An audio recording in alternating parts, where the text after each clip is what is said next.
Hello everyone and welcome to this new stream of Gran Turismo 2 one car challenge run with a Mazda MX-5, the one you see in the screen, the one that literally was able to do everything, like everything.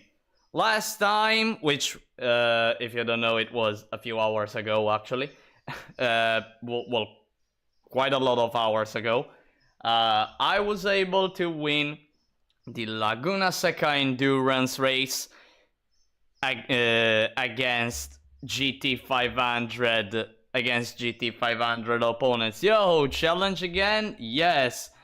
And this time in this stream, we're gonna go with stronger opponents in the Rome Endurance race.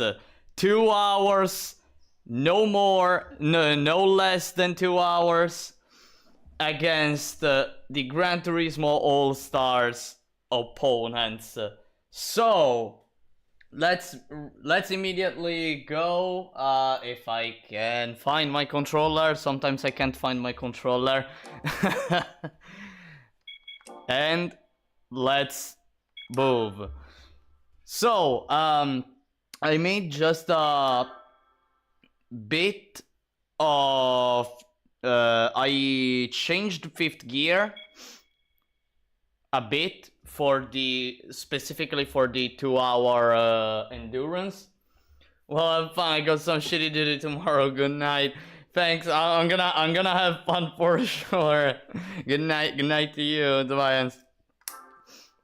So, there it is. Rome Millennium 2 hour endurance race. 300,000 credits if I win. No horsepower limits, but all we need are 296 horsepower. Just 296. Anyways, I told you a bit ago that I changed just a bit the gears. The suspension always the same. It's good. It's good this way. I'm not gonna change it. Brakes always that. As for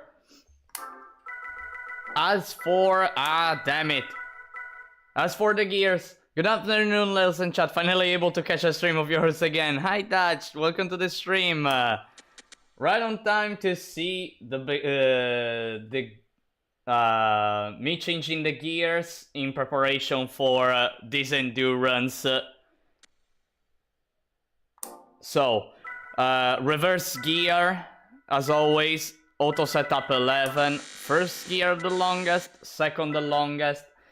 Third and fourth gear, the same that I used in the Gran Turismo World Championship, so 1.886.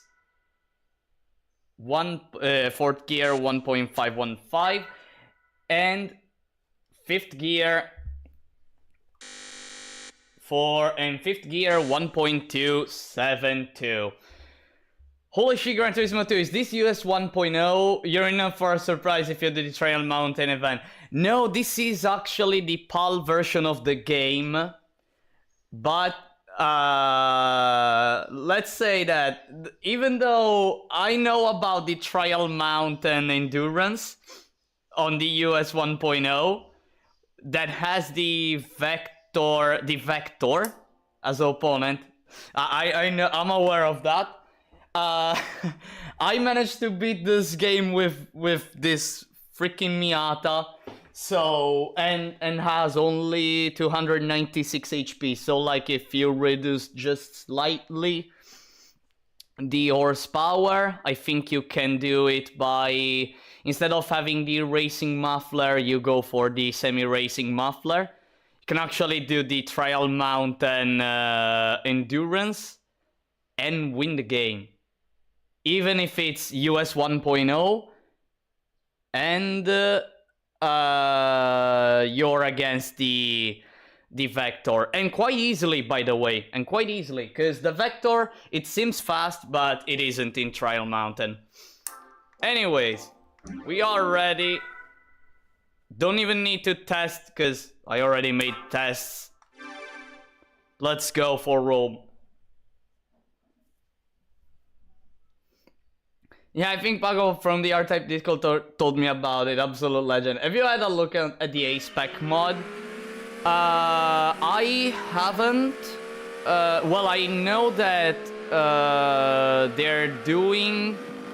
They're like preparing the version 1.2 of the A-Spec mod, but I haven't seen anything in detail. Like, I know there are a lot of new cars and stuff, but I haven't played that mod, and I don't know what cars they added.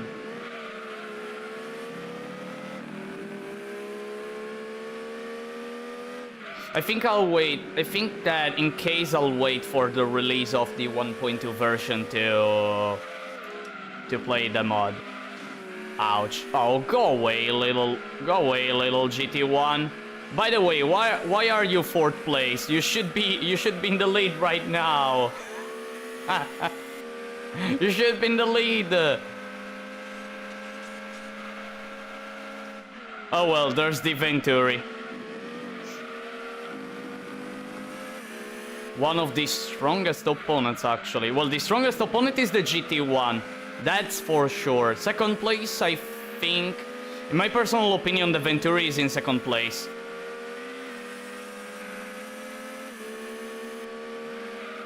And 3rd place is the Ford GT40. At least in this game. They are... No, not the slipstream, not the slipstream, please. Don't... Okay. Fine. It's looking insane, yeah. When 1.2 comes out, I'd love to see you go through it. I played 1.1. I didn't... Okay. I used the brakes at the right time. I played 1.1 and my starter car was a Renault. Was a Renault Twingo. There's a Twingo in the A-Spec mod. What? That would... Nah, I just wanna say that now. I just wanna say that now.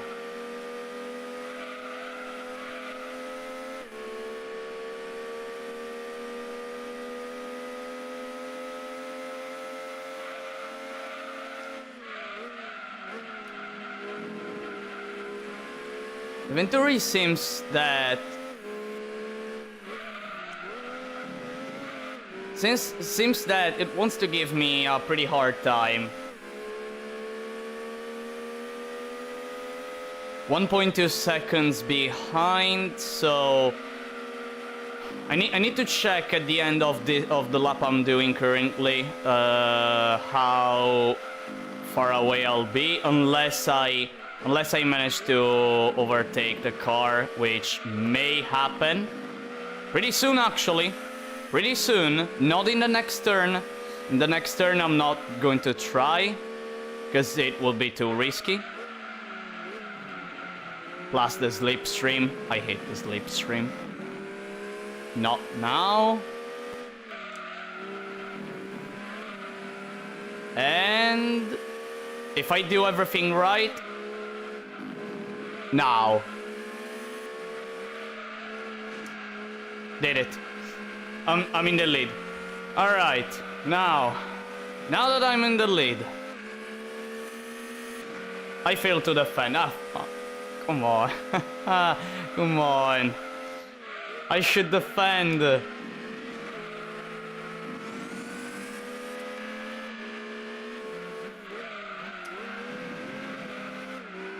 Okay, most important thing now is that I really need to defend here. The GT1 is closing. The GT1 is closing, but I prefer having the GT1 behind rather than the Venturi, honestly.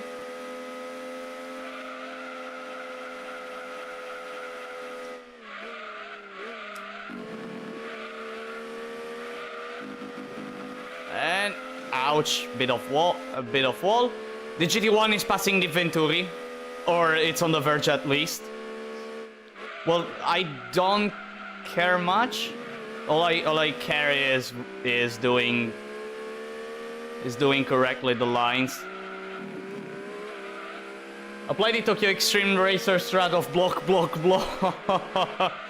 Indeed, which with this Miata actually it was the strategy for winning here at Rome. Surprisingly, I'm noticing that in this endurance, I am doing like 1 minute and 21 seconds as lap, which it's actually super slow, because this car can do 119, at least with the setup I have. It can do 119, and you must do 119 every single lap if you wanna win in the Gran Turismo All-Stars event and in the Gran Turismo World Championship event here at Rome against these cars. I don't know why they're slow here. I think the reason is because this is an endurance. I think.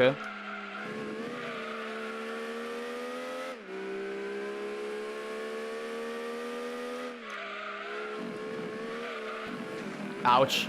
I hit the wall.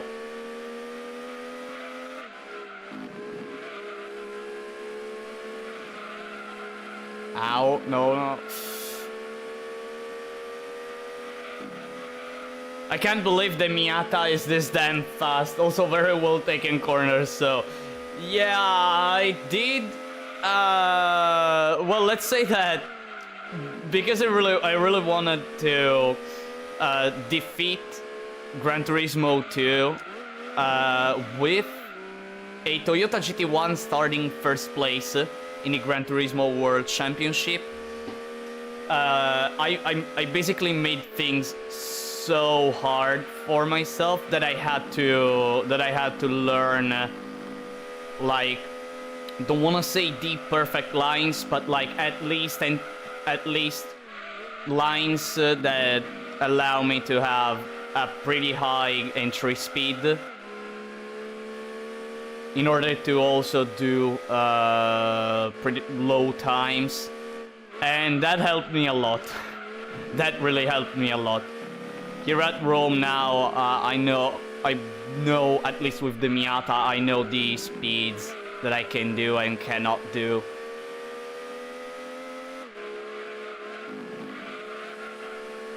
And yeah, it was quite hard winning against the GT1 at Rome. I had to do a perfect run. I really had to. If you like Formula 1, you'll have a blast with 1.2, ouch, with 1.2 A-Spec mod for sure. I saw the trailer actually, and just that, and I saw the Formula 1, can't wait. Can't wait, really.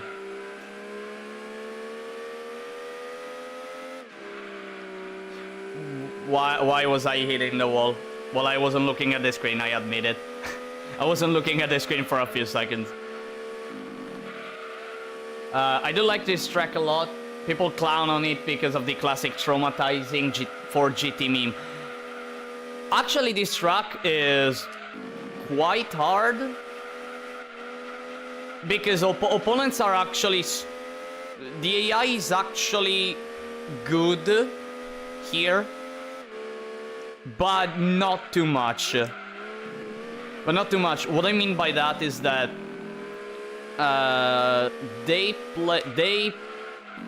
there are some turns where they play super fast, and others where they play a lot safe. Example, in this turn, the Gran Turismo All-Stars cars, so the Ford GT, the Ford GT40, Venturi Atlantic, they do that turn at 165 kilometers per hour. And, well, in Miata's case, you can do it at 180. Well, with most cars, you can do it at 180 kilometers per hour. So like you can literally blast them. You can literally blast them in no time. And actually, that turn is super important because it's the most important turn in the entire track. Plus this one. In this one too, they are quite slow, but because they go too wide. They just go too wide. Still better than other tracks where they suck, where opponents suck a lot. Apricot Hill.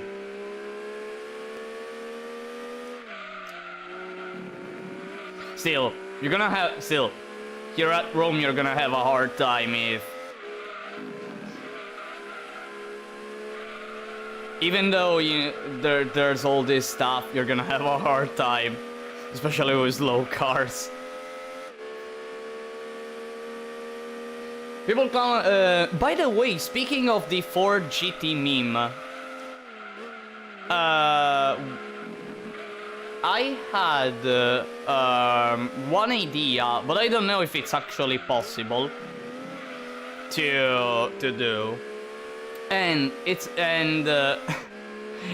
trying to beat the cheating Ford, with a Daihatsu midget. Technically, I have to find again the settings that I found for the midget, the gear ones. But I think it can get, if I manage to find it, I have to see the times I can do here at Rome. Because one day I tried to find some gear settings with to make the Daihatsu midget Type 2 fast, and I found a gear setup that made the Daihatsu go at 180 kilometers per hour quite easily. I mean, it had a really nice acceleration and a nice top speed, but I don't remember how I did it, because I was messing with the setups in unusual ways, in really unusual ways. In the A-Spec, wait, the MDU, some images on Discord, okay. Some images on Discord, you might like the development. Hey. Wait. I'm gonna read the... Wait, I can't pause the game, by the way. Also, I forgot, is there an endurance event at midfield? There isn't. There isn't an endurance at midfield. If there was an endurance at midfield and had the Gran Turismo All-Stars opponents, this Miata couldn't have won at all, because midfield is impossible. I'm telling you, it's almost impossible. Theoretically, you can, but that takes skill. Because that's my favorite track in the series. In the A-Spec mod, the Ford GT is not really the toughest thing anymore, since they added the Mazda RX 500, and that thing can go toe-to-toe with the Ford GT. I see. Okay, I see.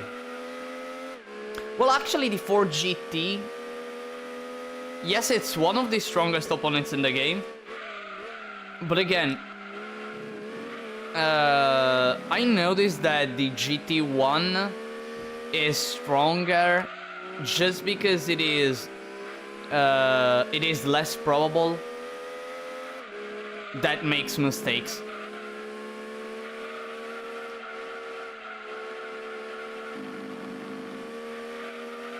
And the same goes for the Venturi Atlantic.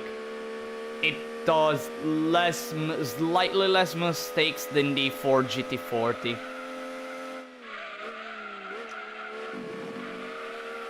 At least based on my experience. In terms of speed, they're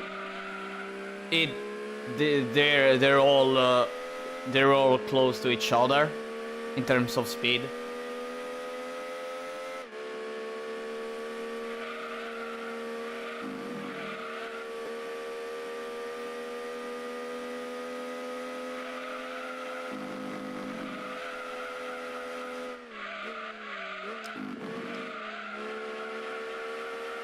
Yeah. I remember in the when I started doing the one-car challenges, I actually made one offline with the Mazda RX-7 GT Turbo 83, which is actually the easiest car. You can beat the game single-handedly. It's the best one because it has really high horsepower and a low weight, which is very important, and a low weight. Like, I remember when I did the Gran Turismo World Championship, I had both the Toyota GT1 and the Ford GT40 in first and second place. I still remember that, and I remember that, like, in Trial Mountain, the GT40 made a mistake near the end of the track, and the AI like went into error 404, literally, and the GT1, like on lap 3, I was trying to overtake in turn it was turn 1, 2, 3. In turn 4, I was trying to overtake. I didn't manage to, but because the GT1 was not in the right place, it tried to go where it should be, and spawn. And the GT1 spawn. When I saw that, I was very close to the GT1. I managed to dodge it, and I was like, "The heck!" I was like, "The heck is happening?"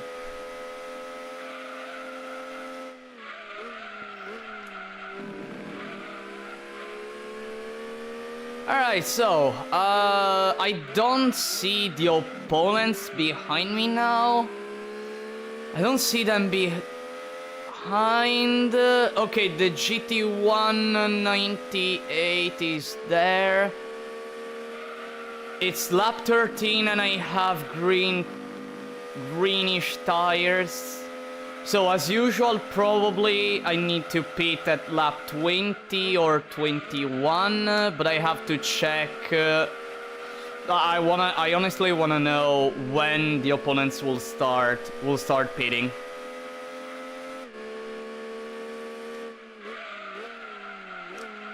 Because it all depends on that.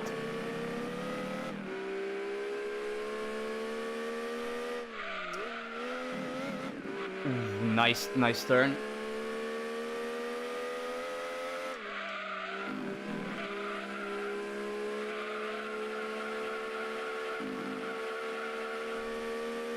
If I manage to pull off 121s after 21s, I think I'm gonna have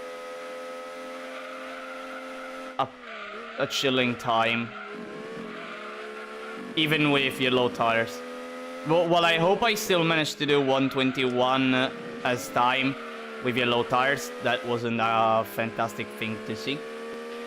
It's funny because some cheating opponents are also super dumb in terms of AI, like the Shelby Cobra. It's fast, sure, but when it shows up, like a Laguna Seca, it usually spins out all the time. Yeah. One thing I noticed is that the AI do not consider the slipstream effect. So whenever you're behind an opponent, of course you're getting the slipstream, right? But in getting the slipstream, the cars, especially the ones with high downforce, start to act like they're racing on ice, and the AI doesn't take that into account when they race, which is also one of the reasons why in Apricot Hill you see everyone but the first place, but the leader. You see them spinning like idiots. That's the reason. That is the main reason. If you're good at manipulating the AI, I think you can use that to your advantage. But it's quite hard. It's quite hard. And also, only in few tracks they actually don't take that into account. Apricot Hill for sure. I think the other one is midfield in some turns.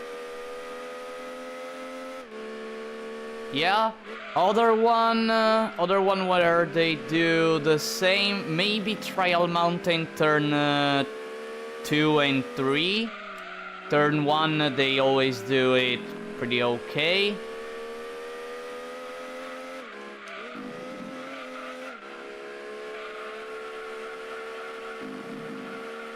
I don't remember other tracks. Maybe Special Stage R5 in the hairpin. But in that case they naturally go wider than what they should. They naturally go wide, and that allows you for a pretty clean overtake. The problem is that they start braking pretty late, so they may crash onto you. Or yeah, they may crash onto you if they're behind. And I think that's pretty much it. I think that's pretty much it about that.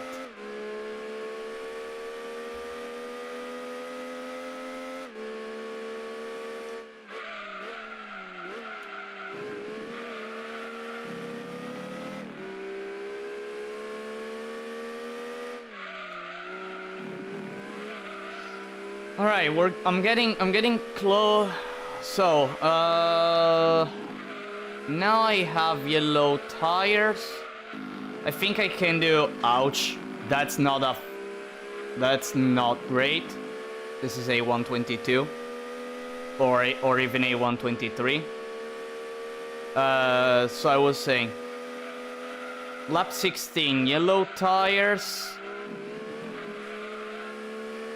I have to think about when I should pit. In which lap? Because if I don't think I'll be able to endure until lap 23. I think in lap 23 the car will have red tires, if not close to red. So I cannot do the Laguna Seca strategy. Well, yeah, I cannot do the Laguna Seca strat. I think I can go for 21 though. 21 or 22. Possibly 21 or 22. I also have to consider that like I do 1 minute and 20 seconds on average per lap. On average. So let me think. 2 hours into 2 hours. 2 hours dividing 1 minute and 20 seconds.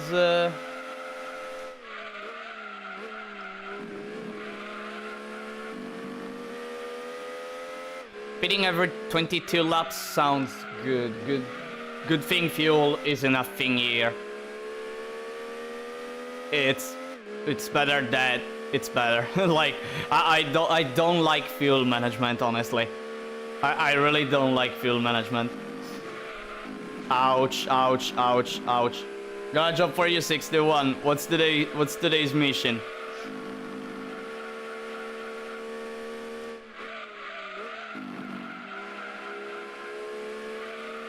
Also, I have to check behind me. Oh, they're getting closer.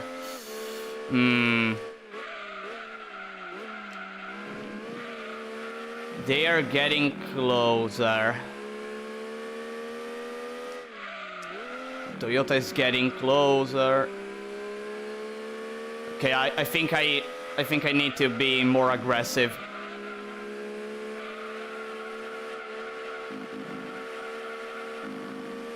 It's hard. It's hard considering the tires. But I must.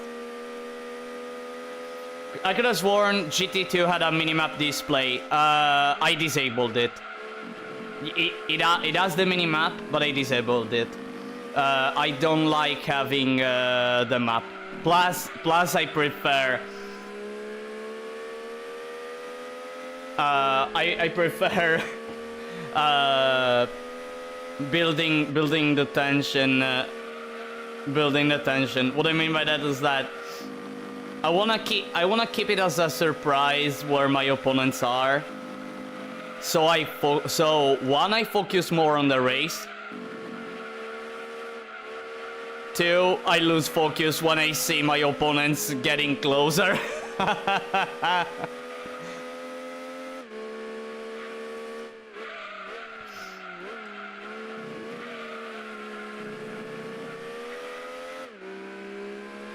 I need you to beat the Elden Ring DLC with your eyes closed. I'm not joking here. I didn't play Elden Ring. I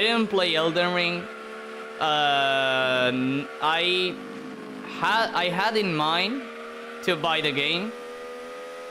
To buy a physical copy of the game.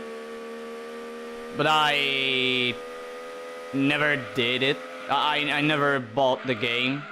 So yeah, I still have to buy it. and possibly play it with the Misty Lady. Oh, come on! So like you're asking me to beat the game with that spell. Is there that spell that is also in Dark Souls 3? That is in Dark Souls 3 where you cast like a mist that is actually used for a cheese strategy against Midir. The poison mist.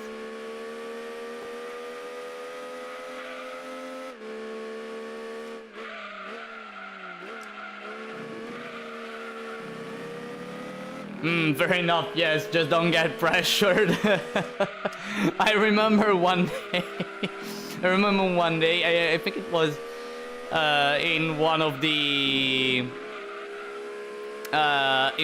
Gran Turismo World Championship attempts that I did with the Miata, or even in the winning one, I don't remember.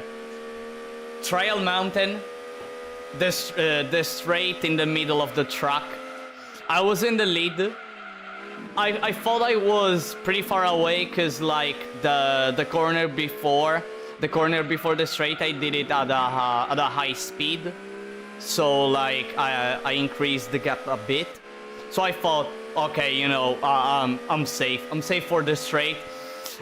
Then like at three quarters of at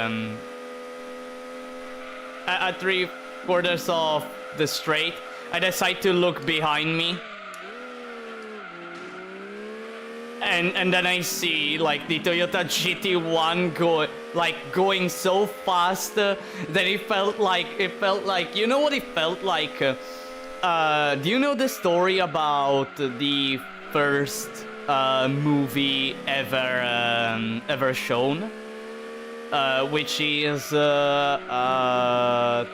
train arriving at I don't remember the name of that French station.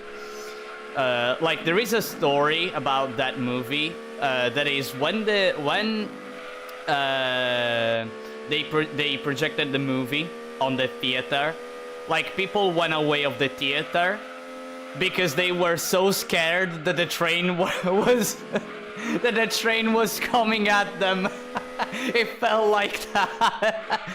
It felt like the Toyota GT1 wanted to break the fourth wall, go through the screen and smash and crash me. It really felt like that. I was like, what the heck is happening?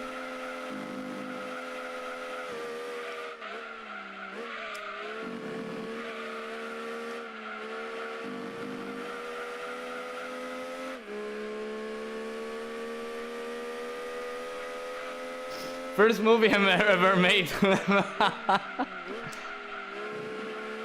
Lamau GT1 was coming for that. No, like I truly had fear. I truly had fear in that moment, because like first I was looking behind me, and I was close to the end of the straight, so I had to prepare myself for braking and doing the correct line. and then because of that Toyota, I was like, I wasn't focused anymore. By the way, let's pit at lap 22. Now the GT1 will wait, where is the GT1?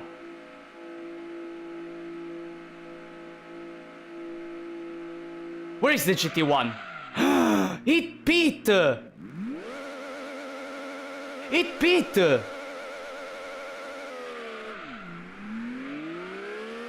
It pit! Probably in the previous lap. It pit!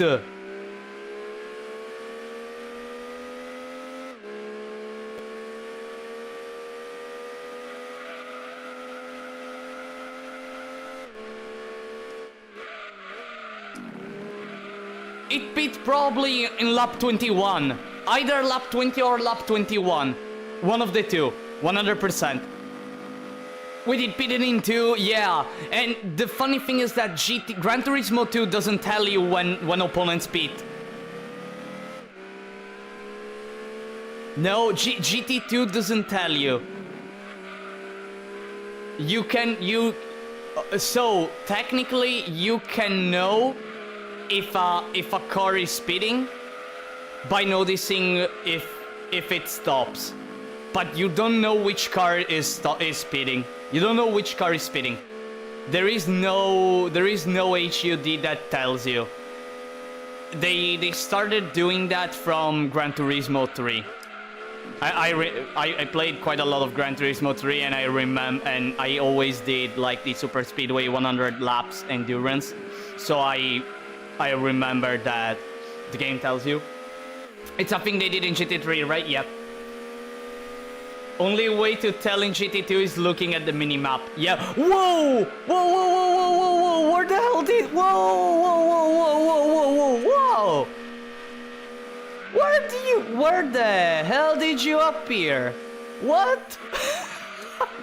Wait, what? Where the hell did you...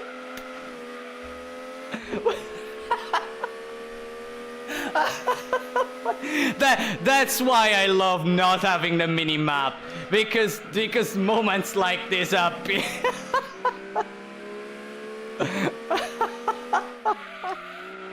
The prize, motherfucker! Oh gosh. The hell? Oh god. Don't scare me anymore. Please don't anymore. Please don't. Please don't, game. I really got scared. You alright? I really got scared. Bro was like, heard you were looking for me. And I think I'm safe now. Yeah, I'm safe now. Okay, I'm safe. I just don't have to screw up in the other corners. I just don't have to screw in the corners that really matter, aka the entirety of the track. Ooh, nice turn there. A bit slow than what I can do, but a nice one. Well, when I think about it, I don't have to play that much aggressively. I just need to play safe. Even if I play safe, I can do pretty fast times compared to the GT1.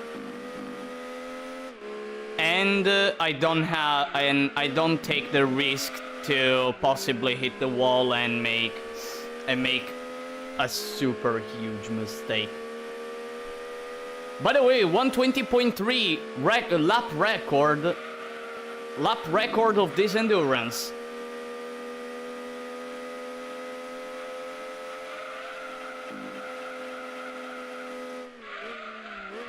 I think the best time I've ever done in this track is a 119.5 or a 119.6, don't remember, with the Miata, again, with the Miata. With other cars, well, I can go for lower, well, with stronger cars, with cars that are stronger than the Miata, I can go for lower times, but certain turns, I have to do them way slower.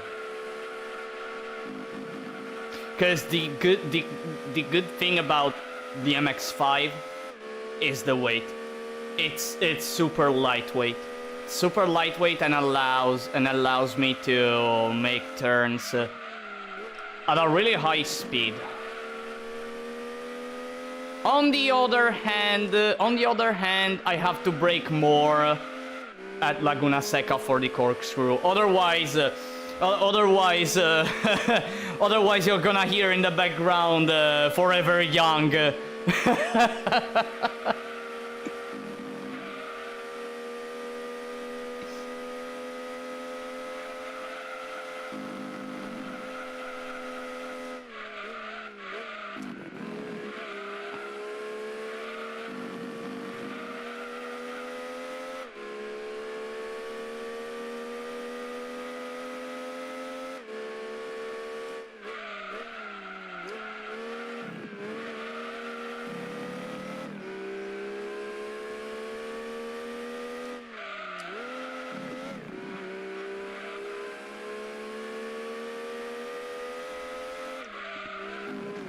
Ouch.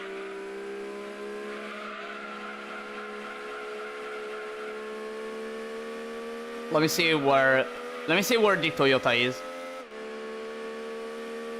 Nah, okay, it's far away. It's far away.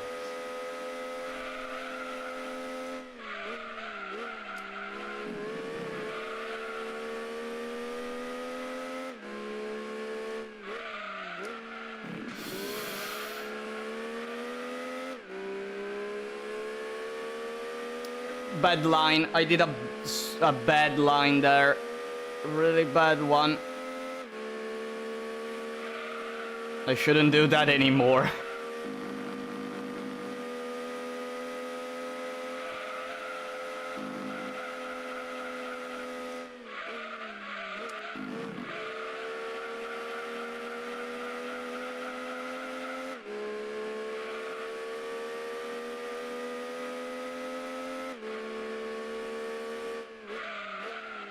Okay.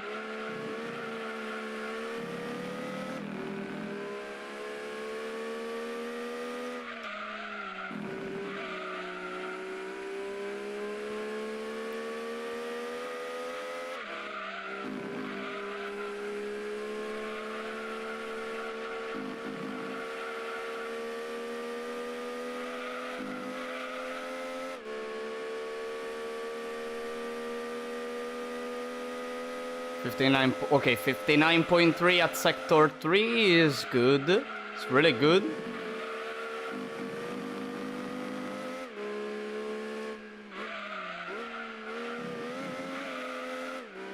Alright, there we go. What time? What time did I do? 21 flat. Right. 21 flat. Well, I still have... actually, I don't know how many laps I'll be able to do with... in this endurance. Considering that 90 laps at Laguna Seca with average time of 1:19 ended up being a 2-hour endurance. Probably here I'm gonna do 87 laps, 86, 87 laps. Yo, Leos, have you seen Shin Megami Tensei 5? No, I haven't. No, I haven't. I'm so glad the game got re-released on every other system. I'm clearly addicted to it. No, I haven't. I haven't seen Shin Megami Tensei 5.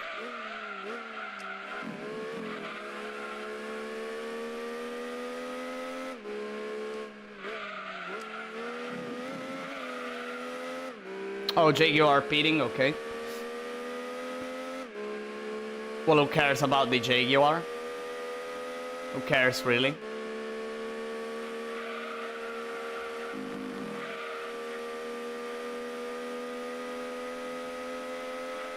Dang, there are so many games that I'd love to play and try, especially some series.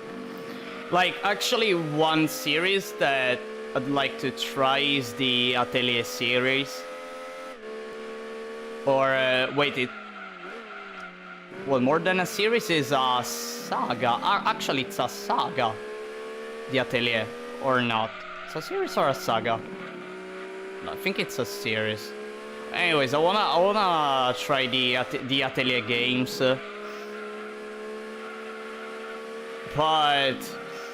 But nowadays, let's say that time is not on my side. Time is not on my side. Also, Shin Megami Tensei 2, I'd like to try them. But the issue is like myself, cause like whenever I want to play let's say a series, right?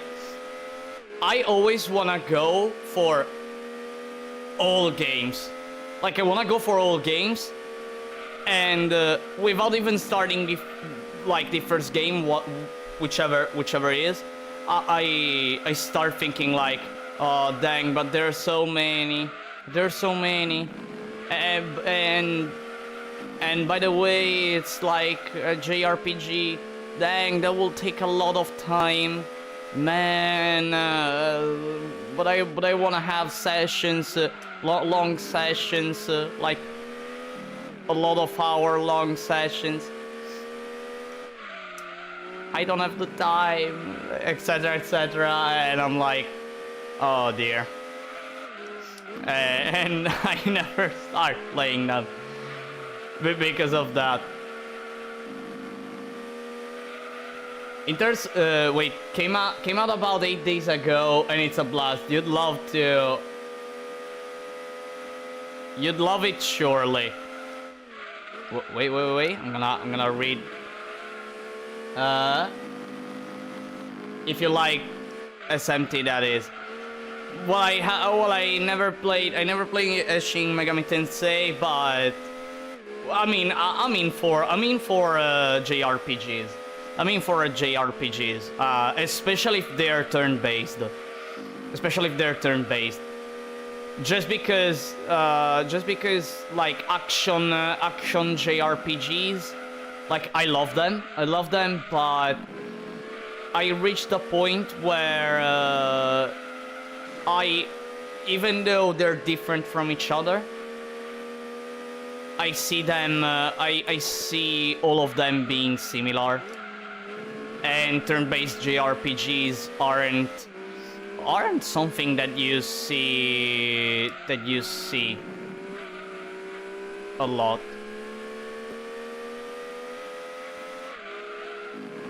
In today's times, I mean. By the way, why do I have a slow car in front of me? Why do I have a slow car in front of me? Go away. Go away. And you also made me do a mistake. Moron. You moron.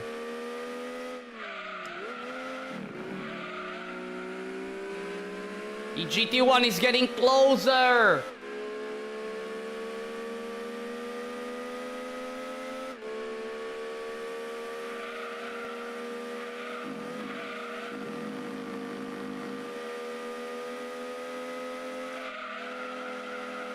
Slipstream. I can feel the slipstream. Okay, goodbye. Goodbye, please block the Toyota GT1 as much as you can. Thank you. It's a bummer that the Saline isn't in the race, because it could have acted as a wall, both for me and the GT1. But you know what? I prefer the way it is. I prefer the grid I got.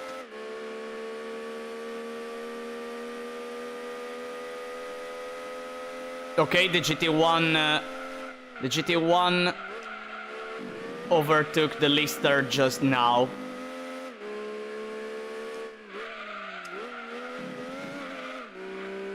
Okay. Oh yeah, Shin Megami Tensei is hard to get into because there are just so many games in it. If you wanna go mainline, can't go wrong with 3 or 5 Vengeance.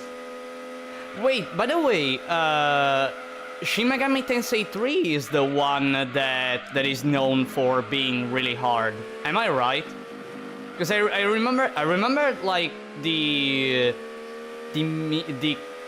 kind of meme that Shin Megami Tensei's games are hard in terms of difficulty and mechanics, and 3 is like the epitome of that. As far as I remember.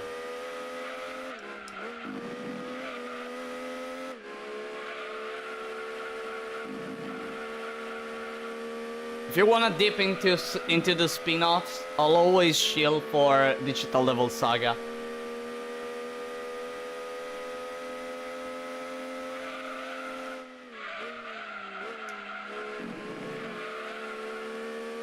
Well, yeah, the old franchise is known for being punishing. And sometimes having moments where it takes cheap shots at you. Oh, I see. You know, I got trained by R-Type, one of the most punishing games ever. I'm into that shit already.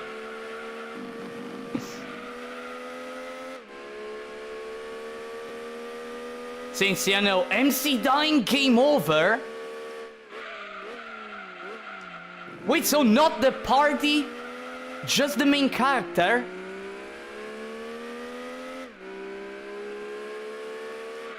Not the party, the main character? What?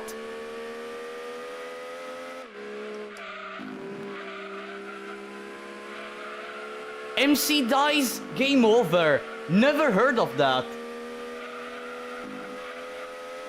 Unless we're talking about Pokemon Mystery Dungeon. And you have a companion, and the companion dies.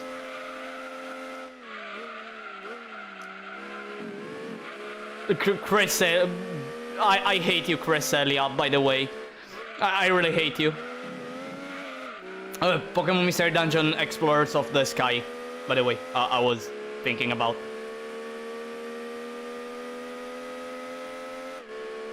No way, no way. MC dies?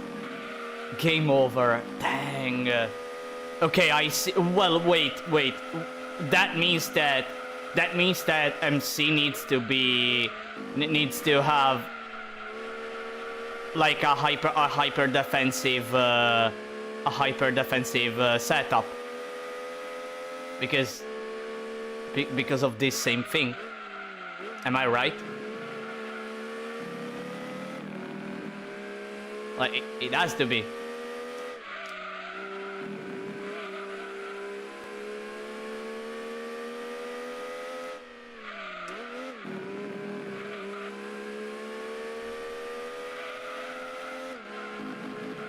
Gosh. If you aren't yes and no. In SMT3, physical builds are king. Okay, so like prioritizing attack over defense.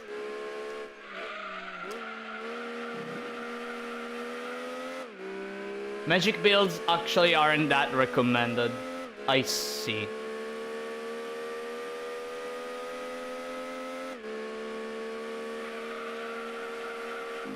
I see. By the way, is it me or the GT1 is closing?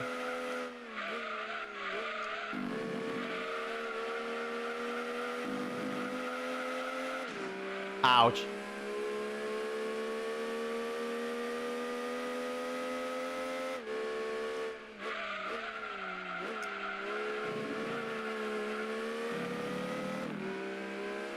Yeah, it's closing. Oh dear, it's closing. The heck?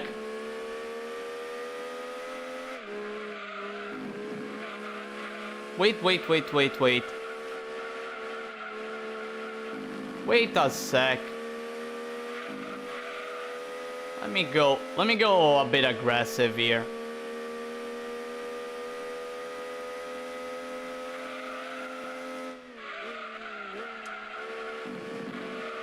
Too fast.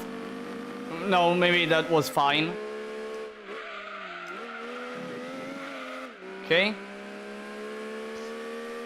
Shin Megami Tensei is all about exploiting weaknesses and following the traditional buff-debuff combo. Ah, okay.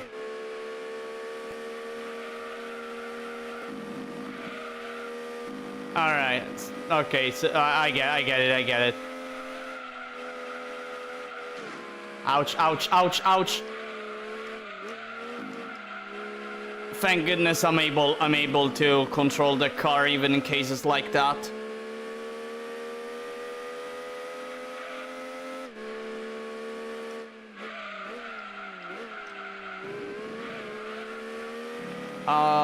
It's hard to explain, but basically you hit a weakness and you only use half your turn.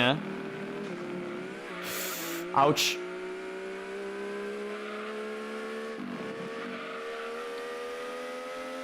And you use half your okay, no, that makes sense actually. That makes sense. That actually makes sense.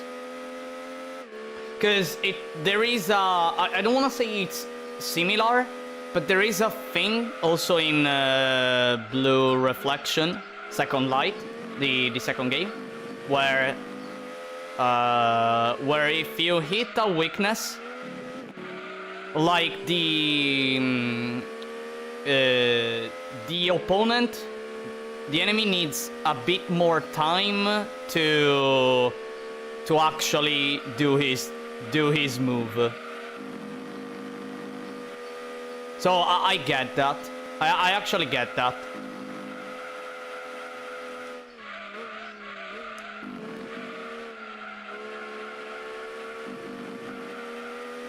So like you can even hit so many times the opponent with an attack that is weak to, and you can get maybe an extra attack before he does a move.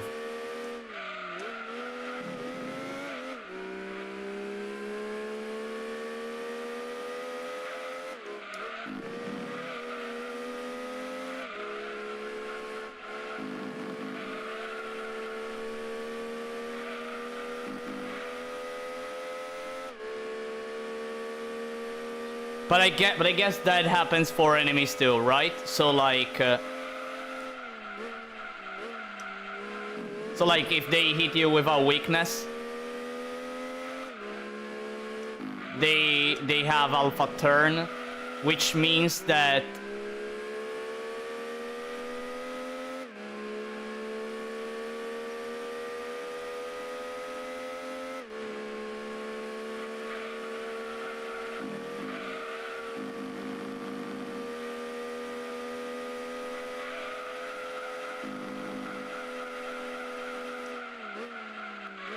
by the way, I have to remember to pit on lap 44. I have to remember that.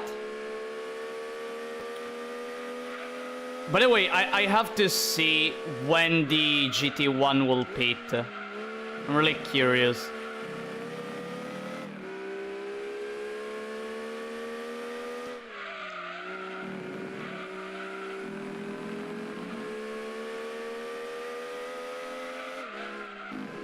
And I'm going wide.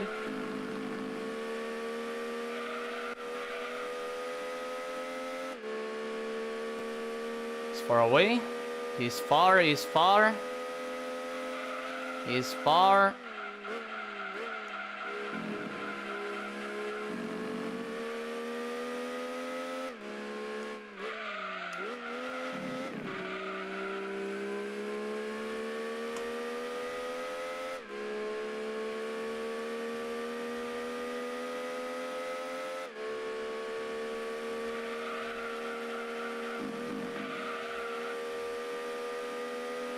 Okay, the GT1 didn't pit yet. The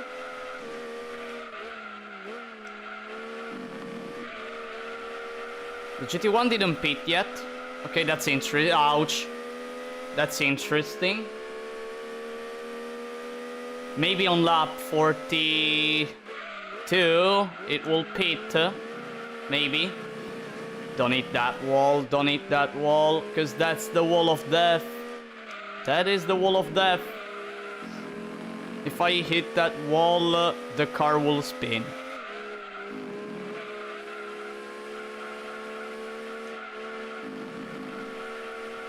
Okay, not nice speed, nice line.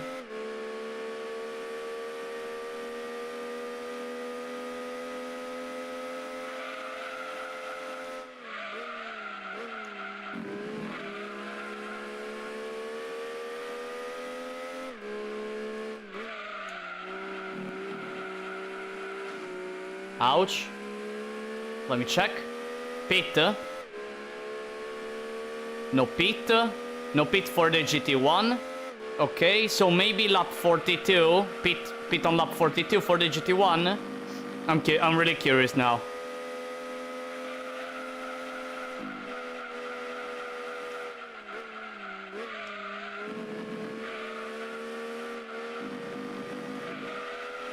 Ouch.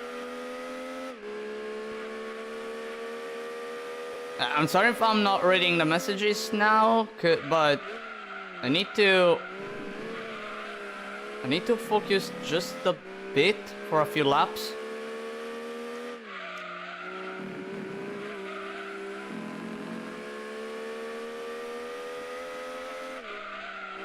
And then we're gonna chill like usual. Well, maybe I'll stop just a few minutes when I pit. Exactly. I saw the last comment very quickly. Indeed. When I pit, maybe I'll stop just a few minutes. I'm gonna pause the game and read everything.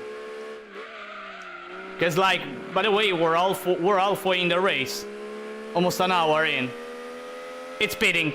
Okay, pit every 21 laps.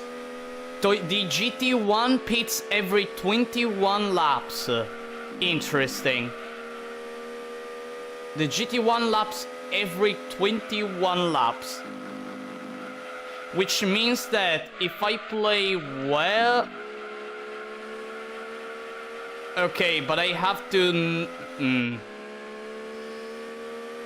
Okay, considering though that I pit at lap 44... No, it's actually a good thing. No, it's actually a good thing. I tell you why. When I'm gonna do the final pit, I will be like so like this race will be with 3 pits. I'm on the verge of doing the second pit. I'm on the verge of doing the second pit. The third pit will be done at lap 66, and at lap 66 I'll be at like 1 hour 30 minutes.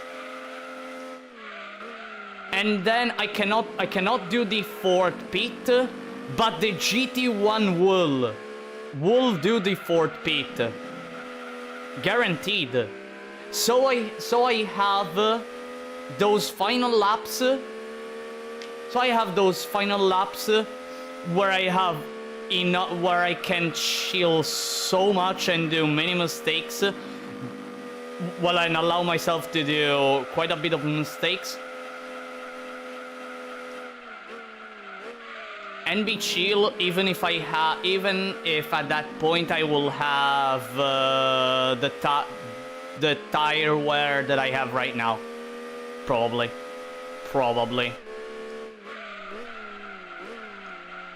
Or maybe not even that. No, wait, not even that. Maybe even a few laps.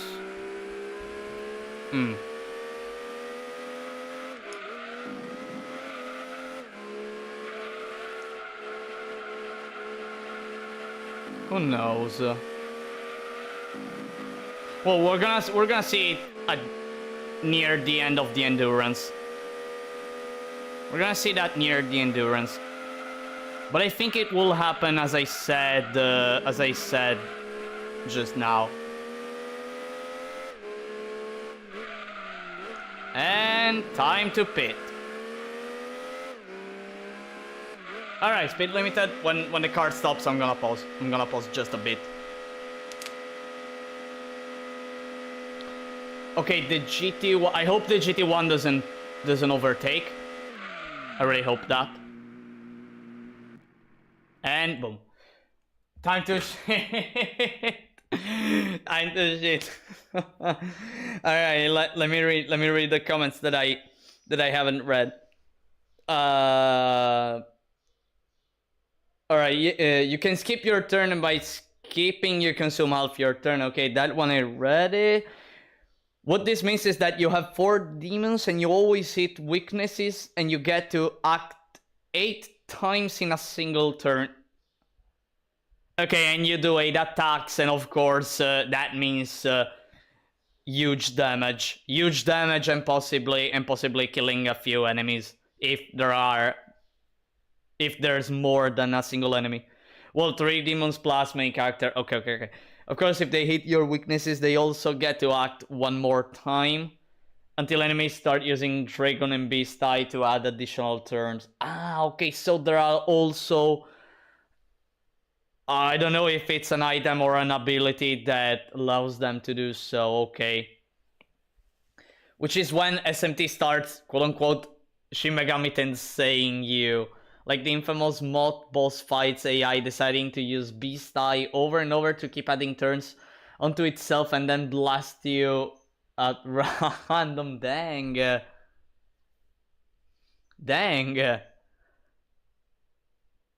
So like, add a turn. Okay. So like it builds the amount of turns that can do in a single in a go, and then throw at you, say like, I don't know, 9 attacks all at once, and of course you cannot do anything about it, and you basically die. Wow.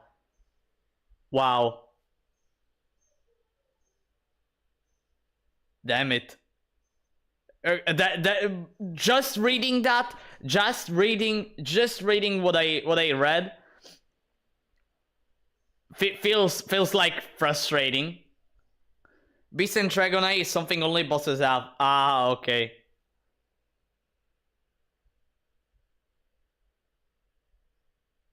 Digital Devil Saga 2 as an item that allows you to turn one full turn into 4 half turns, but single use. Okay, but you can use it to your advantage. Your advantage in some cases. Maybe you have a boss you're having a hard time with, and you just go with that. You just go with that, and maybe you have maybe you have just an advantage. I don't know. But again, I have to actually play the game and experience it to understand all this stuff.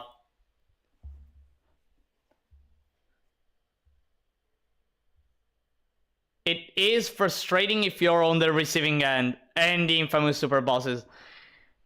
Speaking of super bosses, I remember like the Blue Reflection 1 super boss that on hard mode is just bullshit. Because it's a health check. It's just a health check. Basically, when the super boss reaches 50% health or 40% health, it will even though it's not his turn, he will perform an attack that deals a fixed amount of damage, and it's so much that in order to survive, you need to like build the characters to have a lot of health.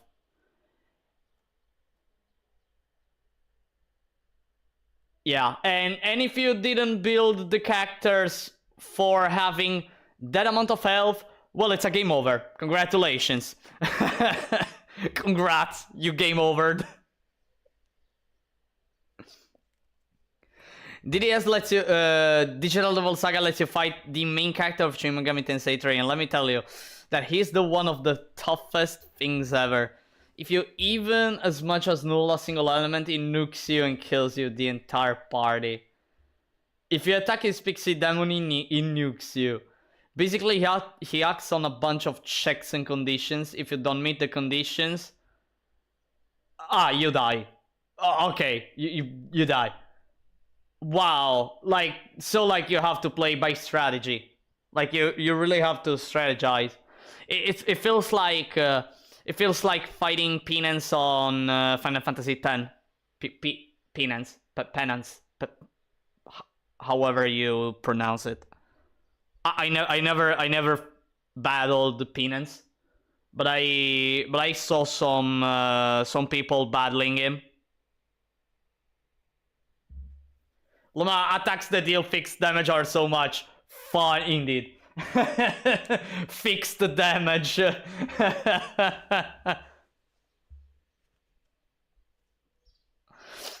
In insects the same penance. Alright, okay, you know, okay, I know I have the Italian. You fought with your.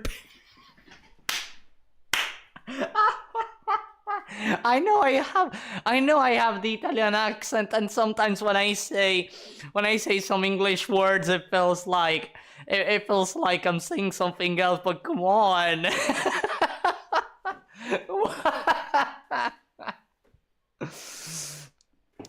Penis acts the same way. You need to play by ITS rules.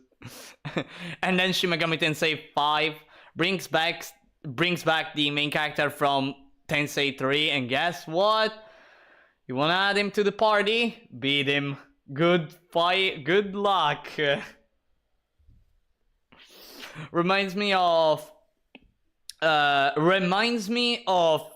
the way you add to your party Ultima in Final Fantasy, in World of Final Fantasy. You know, so okay, this feels frustrating. Alright, so basically, if you don't know, in World of Final Fantasy, you basically have your main characters, and then you have the monsters that you can catch as if they're Pokemons. and you can use them in alongside your main characters. Well, technically, the monsters you equip the monsters on your main characters to have certain attacks, stat increases, and also weaknesses or resistances. Okay, and Ultima is the toughest boss. Well, it's the second toughest boss in the game. It's not the super boss of the game, and you can catch it. Okay, but the chances to catch it are probably are under 1%. Okay, and consider that you're facing a wait, less than 1% if it has low health, like really low health.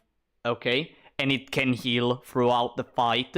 It can heal, so like you also need to deal damage constantly whenever it heals. And considering that you're facing one of the super bosses of the game, you also have to be careful to the boss not to freaking like delete your existence at almost any moment. I managed to do it. I managed to catch Ultima, but it was painful. It was really painful. You don't. The thing is that you don't have to beat it to get it. You have to catch it in the fight to get it. The fight will automatically end if you catch it. And yeah, though of course he has 999 in every stat, so he's basically the win button for everything. Like press X to win. Send you the MC strats when you get him in SMT5. Let me check the Discord. Just quickly. Oh, by the way, I saw just now the F1 cars of the A-Spec mod.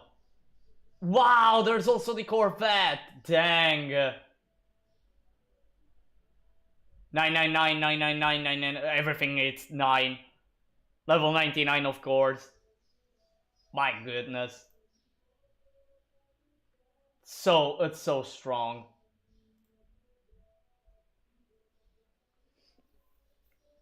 Wow. I don't know why it reminds me of when you managed to get the 255 stats on FF7. All right, everyone. I'm gonna go away for like 1 minute or two, and then we'll go back for the second half of this endurance. I'll be back soon.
Alright everyone, I'm back. Thanks for waiting.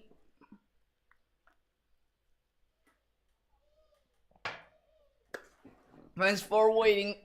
Alright, it's time to know. It's time to finally know if the Toyota GT1 actually passes me. I hope not. But let's see. Oh, there it is. I see the car. Second place. Okay, I'm second. Okay, I'm second. Okay, so I have to catch it.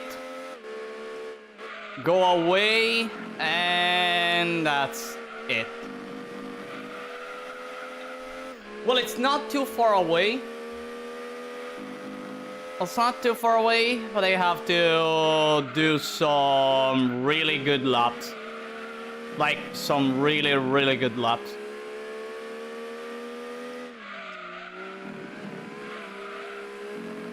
Considering that I have fresh tires, and the GT1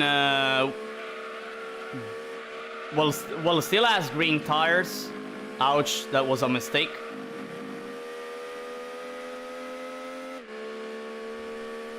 I have to be careful. Okay, I'm 2 seconds behind.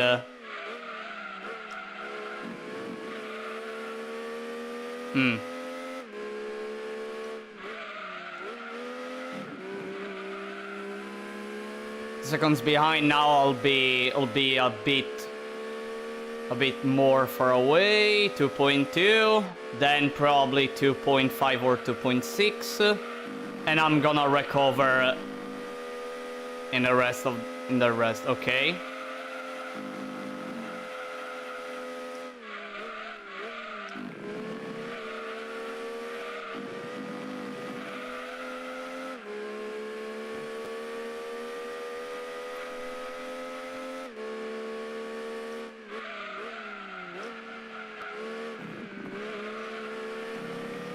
Probably I did that turn a bit badly. This one was good.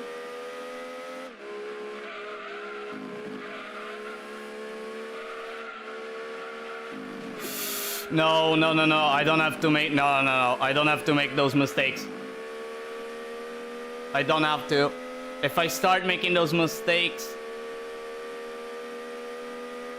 it will be bad.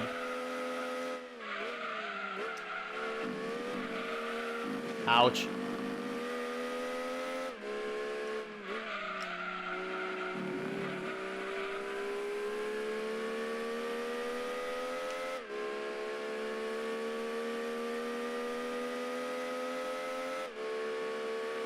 $121.5 is going... I lost a 10th.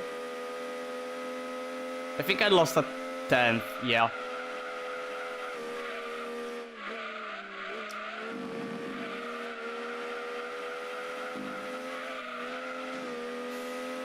Okay.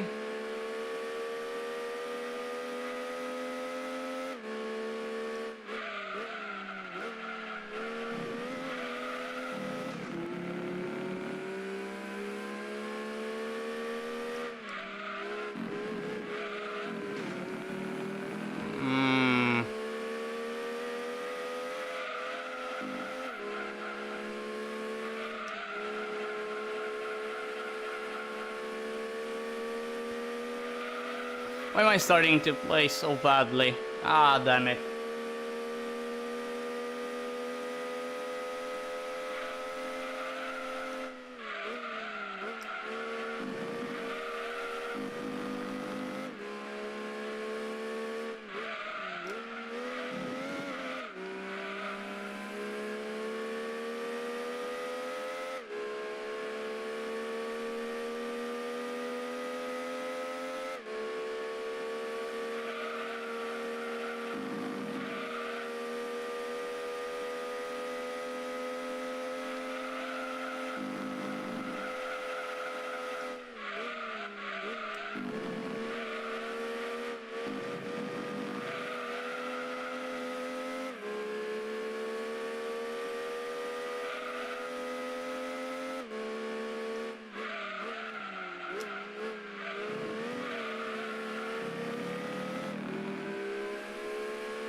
No, again that same mistake. Dang it! Again that same mistake.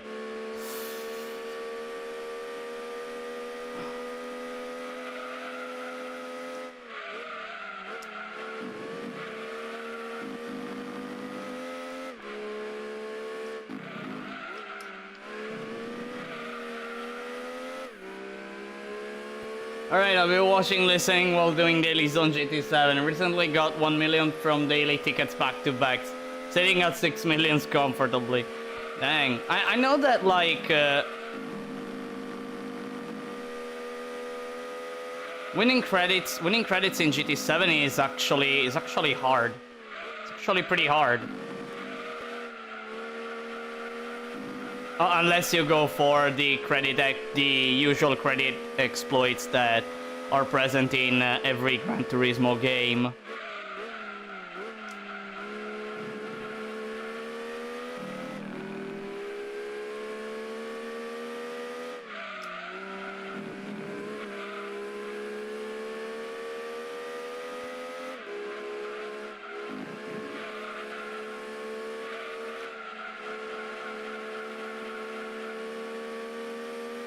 Oh, finally I did it nicely.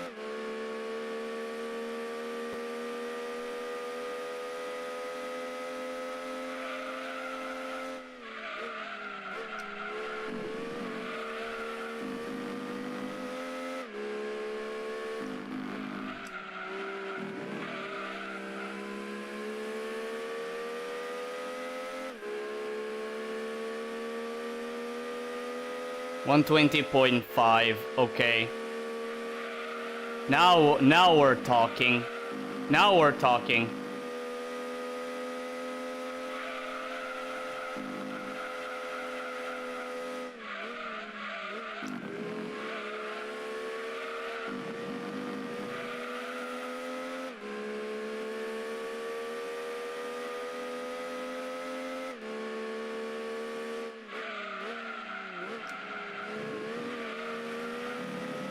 No, no.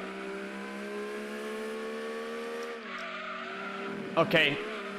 Probably I'm gonna overtake in the next turn.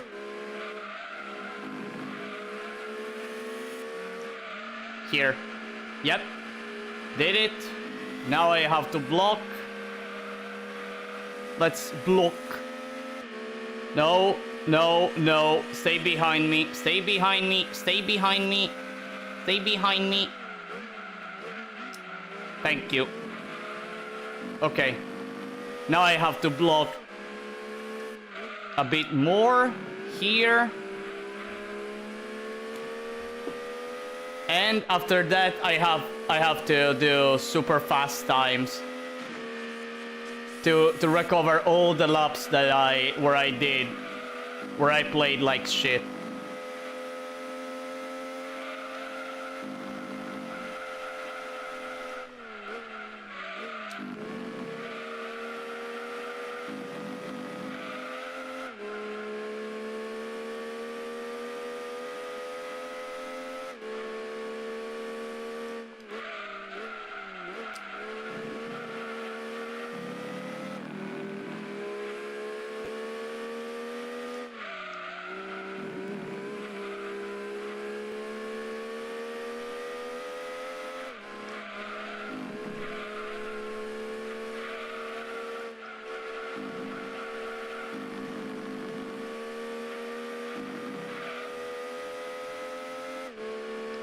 And there we go. Look how far the Toyota is now.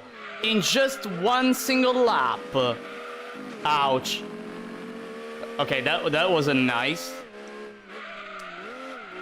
But look at that. Look how far that Toyota is. And I did a lap record, by the way. every time I do a lap record, I always think I always think of my childhood where I was playing. I think it was Motor Racer 2, and I remember the commenter every time you do a lap record, like. It shouts new record, and it always pumped me up. It always pumped me up every time I heard that voice shouting at me that I made a new record. It was fantastic.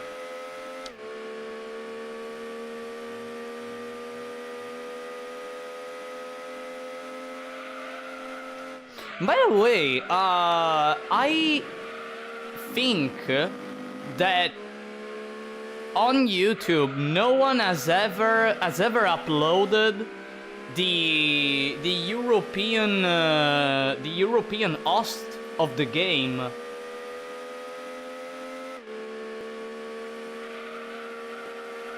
If I recall correctly, no one has ever done it. Whenever I search the host, it's always the US version that has completely different songs.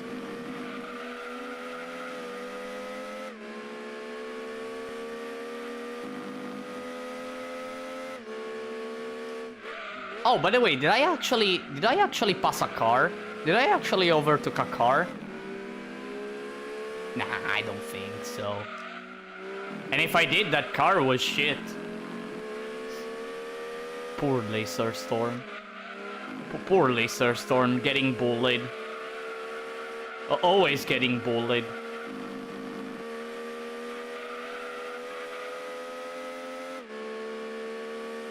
So people would glitch and exploit it by adding the Tomahawk X.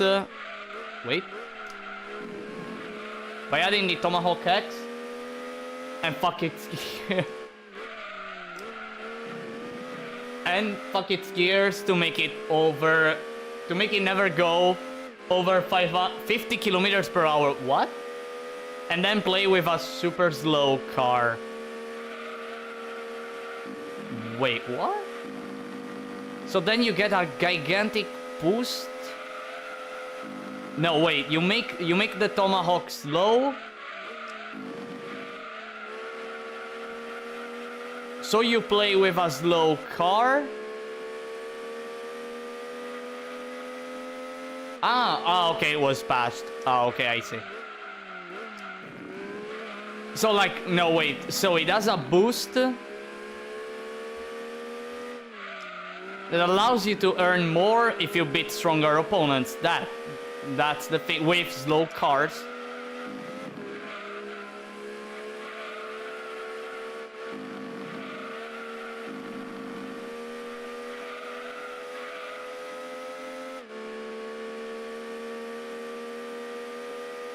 If you race against faster opponents and win, you get a better payout. I see.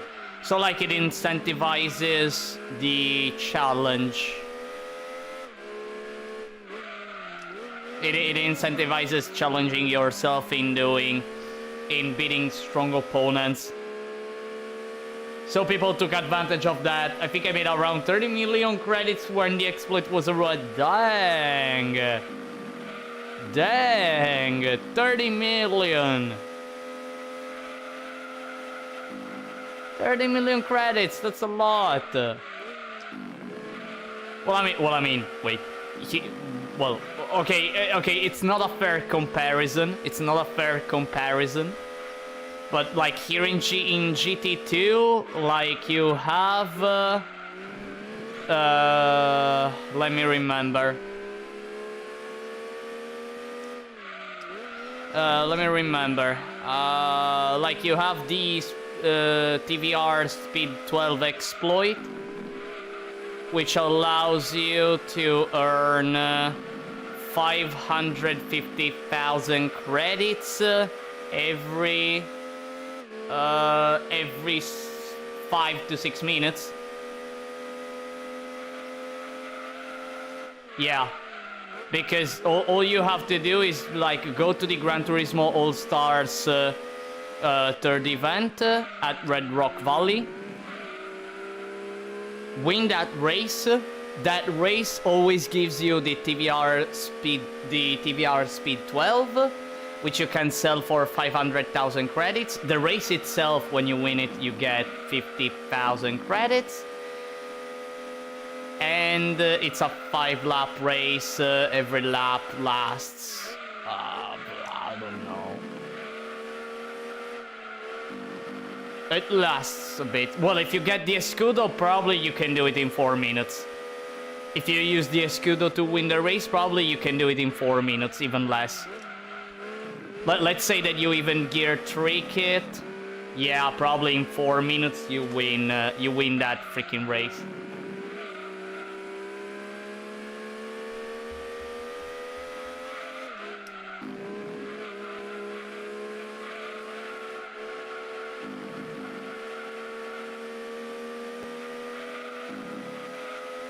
I think the cap nowadays is 99 million. Back during release, the cap was 20 million, but whatever. I don't know why Gran Turismo, like Polyphony, always made the maximum amount of credits starting from GT5. They made the maximum amount of credits the same amount of the most expensive cars in the game. I never understood that, honestly. Never. I really never understood that. I mean, it's already super hard getting to 20 millions. And if you reach 20 millions, okay, you then have 0 credits because you're gonna buy one of those 20 million credit cars. But I mean, come on, why? Oh, by the way, goodbye, Jaguar. By the way, you're not even the race car. Why? Why in this Endurance there is the road version and not the race car version? I don't get it. I really don't get it.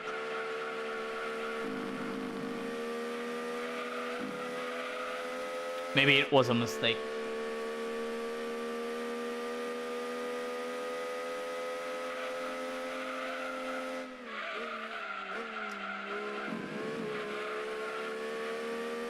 Like, in GT5 that back then I played a bit, GT5, I never managed to get 20 millions. I think best I did was 10 millions. And wait, I'm gonna tell you more. Without the online function. So like, I had the base game, that's it. I think best I did was 10 millions. Literally, almost at the end of the cycle of Gran Turismo 5, I started using the online functions, and started gaining credits a bit more than usual. Well, like, it was painful. It was painful with just the base game.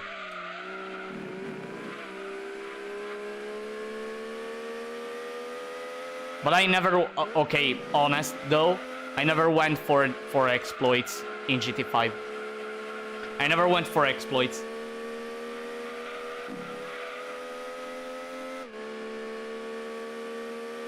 I picked up GT5 when the online was already down, so it was all absolutely miserable. It was.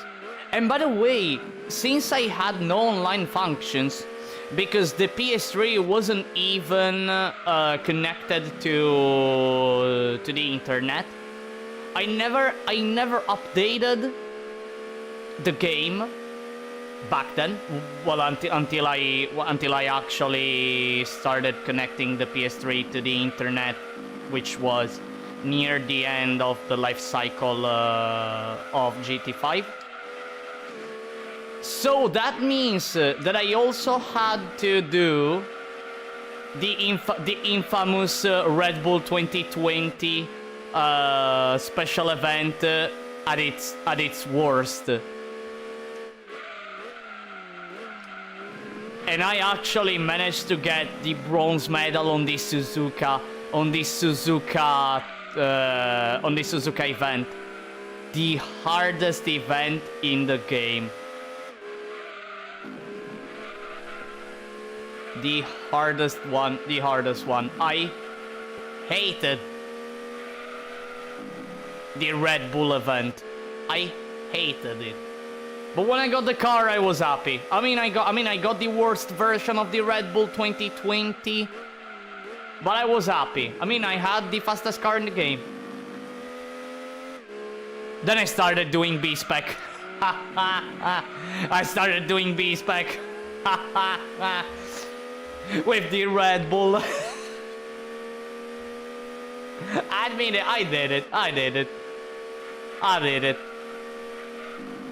Ouch. Ouch, huge hit. That was a huge hit.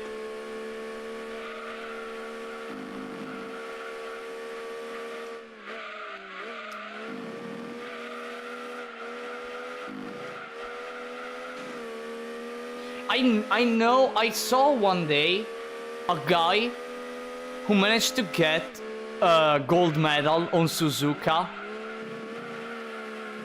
on version 1.0. When I saw that, I was like, how? Just like, how did you do it? And he won by, like, like, to me, it felt he played perfectly, by the way. Big mistake. I shouldn't do that anymore for the entirety of the endurance. Despite the GT1 being far, I guess it's far. I shouldn't lower my guard though. It's really far. It's really far away. But I have to. Okay, but I did a 124, so like. All right.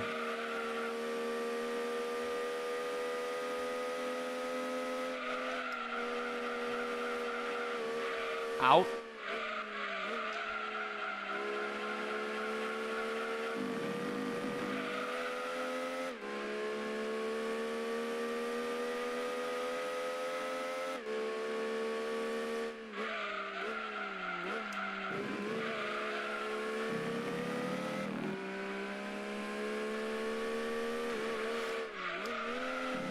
Speaking of GT1, driving my own in GT7 with my custom livery. Here in GT2, I tried the GT1, but I struggle at using it. I really struggle. I feel like it has too much power. It has too much horsepower for me, especially at low speeds, because it is really easy to spin with the GT1. Either I press for too much time the button for turning. Either I turn too much, or well, I have the experience of the Super License Test 10, where it asks you to get a fast time with the Toyota GT1 on Apricot Hill. So like you cannot change the suspension, the gears, you cannot change anything. So like you have to play with what you have. I actually have the GT1 here because, well, it's the prize car for getting all golds in the Super License Test.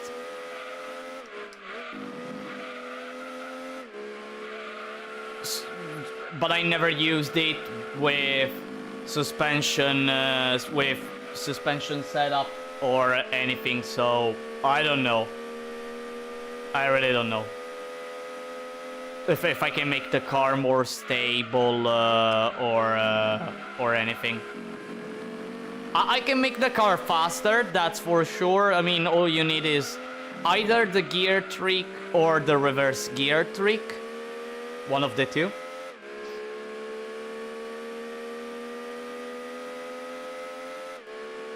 But ultimately, you will always go for the Escudo. You will always go for the Escudo. Oh, one day, I tuned the Escudo so hard that just for fun, I went to the Gran Turismo All Stars event. At the Gran Turismo All Stars second event at Special Stage R5, and I managed in just 5 laps to lap the last opponent, which was the Alpha 155, not even the Lister. If I had the Lister, I would have probably lapped that car on lap 4. I managed to lap the Alpha 155 at lap 5, and I was like, wow.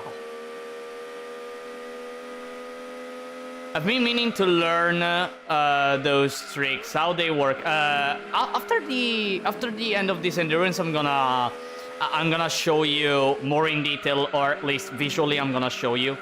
But what actually, it actually works as follows. So I don't know if in Gran Turismo 7 is the same, but like I'm gonna speak for Gran Turismo 2 as I know it pretty well. So like in this game, when you change the gears, you have 2 parts in the gear tuning. You have the first part where you can change the gears, where you can change each gear, so make it short or long, plus the final. The final, you have to see it as a sort of like you want acceleration or you want top speed. So make it short if you want acceleration but you have less top speed. No, or make it longer and you have a pretty shitty, well, you will not have a good acceleration, but you will have a nice top speed. And then in the second part, you have the auto setup. When you modify the auto setup, based on the value you put on the auto setup, which ranges from 1 to 25, you basically change the minimum and the maximum amount of the single gears. So like if you go for a short auto setup, let's say 1, okay, you're gonna change the minimum and the maximum so you have those gears that are pretty short, so you have a nice acceleration. Yeah, I think that's called a transmission flip, right? I don't know if it's called like that. But well, let's call it like that for now. So you flip the transmission, right? Whenever you change the auto setup. People just discovered that if you go for a specific final value, typically the minimum or the maximum. So no, wait. I'm gonna tell you the gear trick, okay? So they discovered that if people put the final to the maximum value, which for most cars is 5.500, and then put the auto setup to 1. They discovered that like the car obtains a lot of acceleration by default. Alright, it gains just a lot of acceleration. The prob also because of the transmission flip. Although you still have the final at 5.500, which means that you have the longest, that you have the shortest final. Okay, the higher the value, the shorter is the less top speed you have, more acceleration. Okay, but if you change it from 5.500 to a lower value, like you technically get kinda this. I forgot to pit, by the way. Shoot. You get kinda the same acceleration, but you have a higher top speed. That's how the gear trick was born. So like so like if you gear trick, but the only clause is that you never have to change the auto setup anymore. Never ever. Otherwise you're gonna reset the gears. And you do the transmission flip and it changes everything. Okay. Although I personally discovered a different way to modify the gears to have an even better acceleration while still having the same top speed, and I call it the reverse gear trick, because what you actually do is like the process is like the opposite in a way. Instead of going to 5.500, I go to 2.500, which is the minimum. So like you have the longest possible final, but I modify the auto setup, and you always get the same acceleration, but well, you get a really high acceleration, and based on the auto setup you place, plus modifying the gears, modifying each gear, like you can make slow cars really fast. The reason why the Miata is able to win or is able to compete with the strongest opponents in the game is because of the reverse gear trick. If I go for the gear trick, it will not be, maybe you can find the setup, but you will have a harder time finding it. Whereas with the reverse gear, it's far easier, since you don't have to tweak the final, which is honestly ranging from 2.500 to 5.500, and you can change to the third decimal. Like it makes things pretty hard. Finding the right value and the right gear.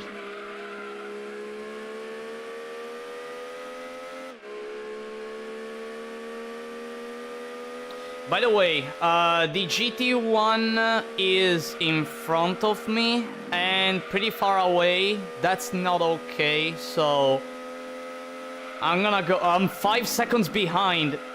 Ouch. I'm 5 seconds behind. That's not good. That is not okay. I need to recover.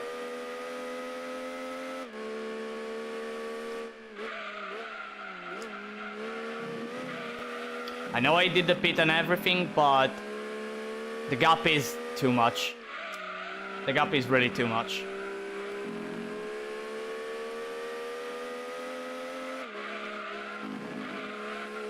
I'm gonna wait. Since I will not. Unfortunately, I wanted to also do the special stage R5 endurance, but unfortunately, given the time, I will not be able. But I will spend the time remaining. I still have quite a lot of time, but not enough for an endurance.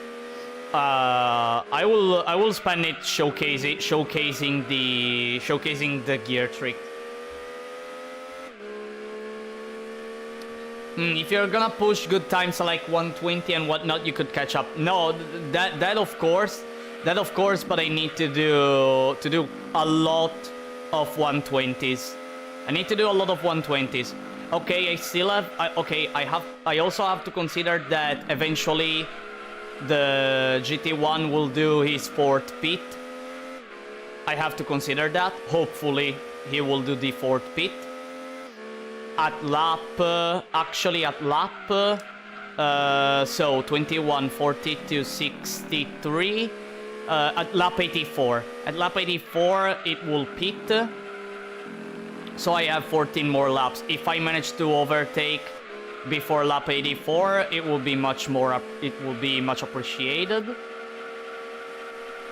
Well, I'm already close, so that's good. I'm already close, so that's good. 2.2. Well, I'm hammering the time a lot. I'm hammering it. Maybe this is a 119 actually. Wait, actually this is a 119. 6, 7, 8, 9, 9, 9. 19.9. Got it.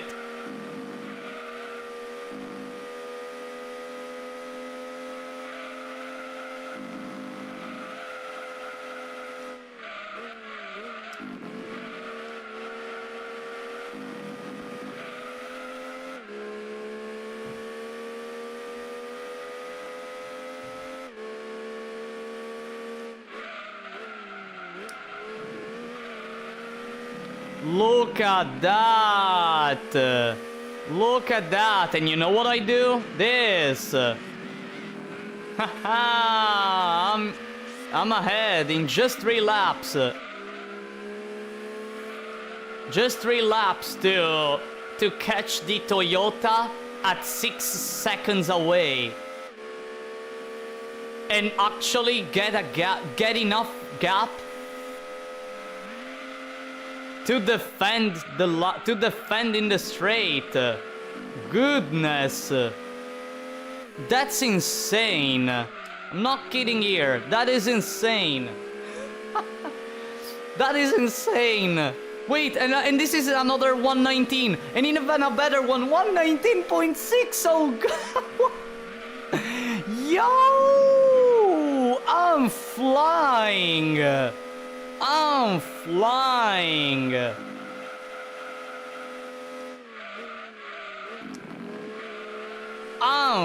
I mean, look at the times. Wow.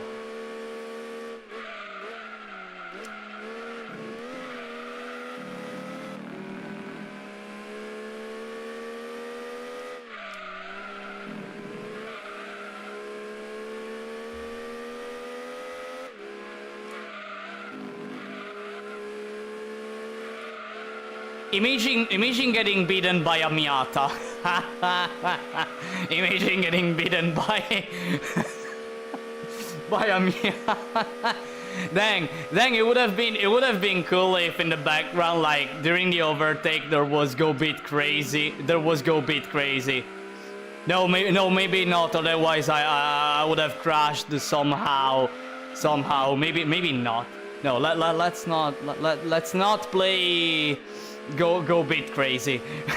Let's not play.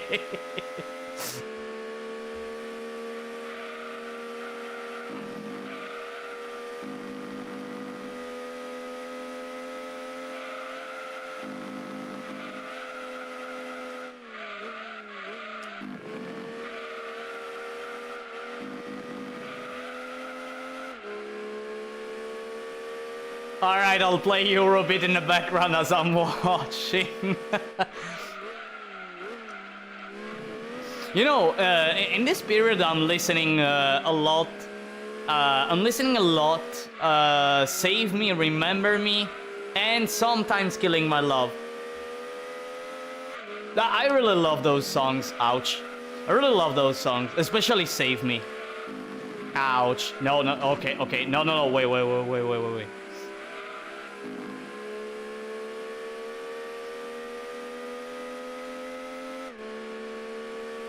I really like those songs. Then one day I made the mistake. one day. Okay, it's not Eurobeat, but one day I made the mistake of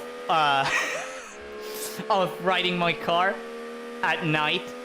Okay, I was going to a city that is like 20 kilometers away from where I am, from where I live, and there is a section that it's just straightforward, okay? And throughout all the ride, I was listening to One Gun Midnight songs, and man, I don't know. At a certain point, I was I was pressing the pedal probably too much. I don't know. It was just, you know, like it's as if someone was controlling me. I'm not joking here. like the good part of the song came in, boom, and I was pressing the pedal.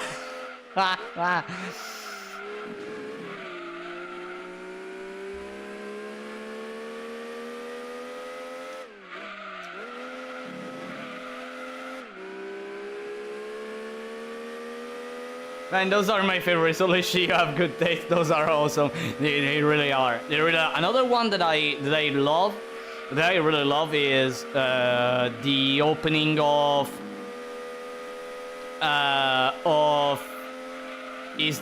of Initial D Final Stage, Outside the Rainbow, right?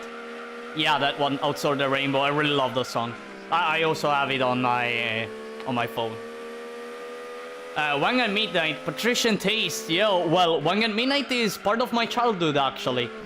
I played a lot One Gun Midnight Maximum 3 back in middle school. And a few years of high school. Because there was this place that had the arcade station, and like almost every weekend I was there, spending 5 to 10 euros playing One Gun Midnight 3. I became the best player at the local. I was the best player. Well, it took a lot, but I became the best player in the locals. I spent too much money though. I spent too much. I really spent too much. I really like whenever I listen One Gun Midnight, I'm able to see myself back in those days playing the game, and the nostalgia kicks in a lot. Nostalgia kicks a lot. Incredible. I mean, fantastic days. And actually, One Gun Midnight is one of those games that helped me in developing a smooth style when it comes to racing games. Especially controlling the car when it's drifting. It helped me a lot. I played a lot of rally games. Well, only one rally game in my childhood, V-Rally 3, that helped me in being able to control the car when it's unstable. But One Gun Midnight is what helped me even more. My favorite track in One Gun Midnight was Osaka. Osaka circuit was my favorite one. Everyone who wanted to face me, it was either Hakone to prove the skills, or Osaka.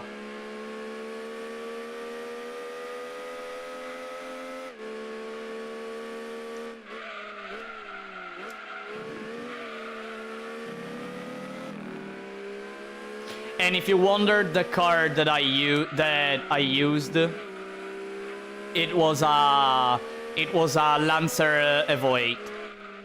It was a Lancer Evo 8, a blue electric Evo 8 with a carbon fiber front and a rear wing. That's it.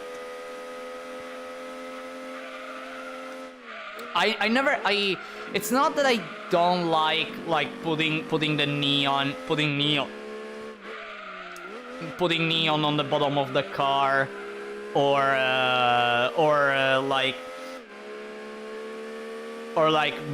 putting some other things in the car. I wanted to keep the car simple.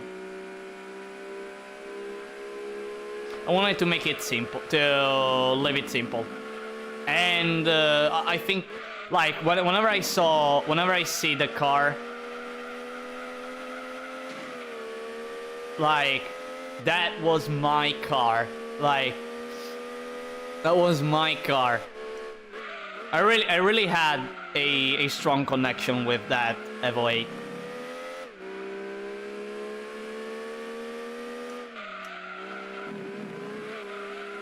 Man, you were lucky there were no arcade parlors here. That's a bummer.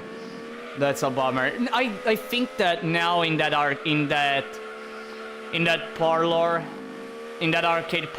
there is no more One Gun Midnight 3, because the other thing is that, if you don't know, up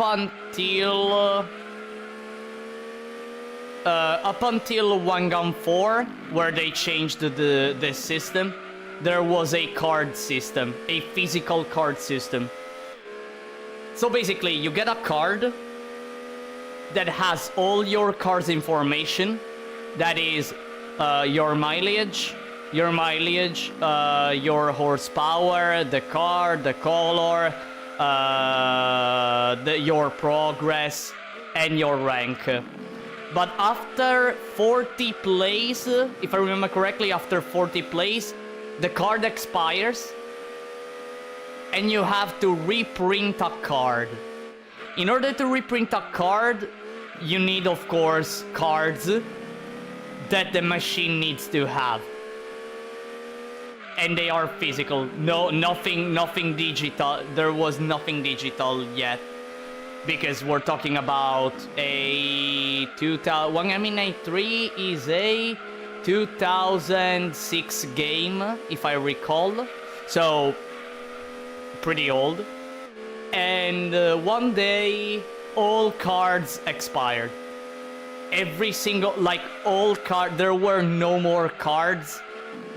No more blank cards to print, to transfer the file, to transfer your save file.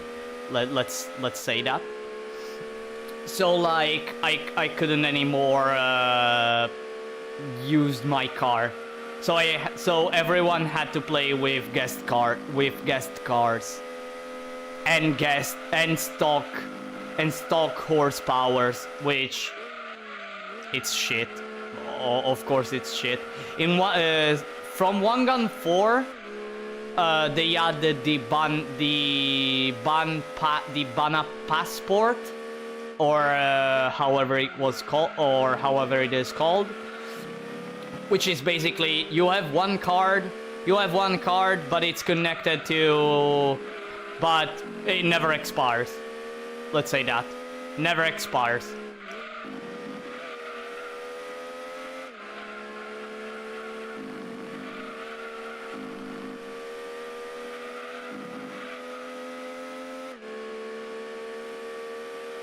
and everything became digital, and plus other things, like the quality of life changed. The problem became that the Bana port or Bana passport, I never remember how it's called, like people started grinding a lot, like oh, and by the way, the Bana passport wasn't the card wasn't locked to a single car, but you could have multiple cars. You can have multiple cars. So like people started grinding and then selling the Bana passports for like hundreds of dollars. Yeah. Fantastic system.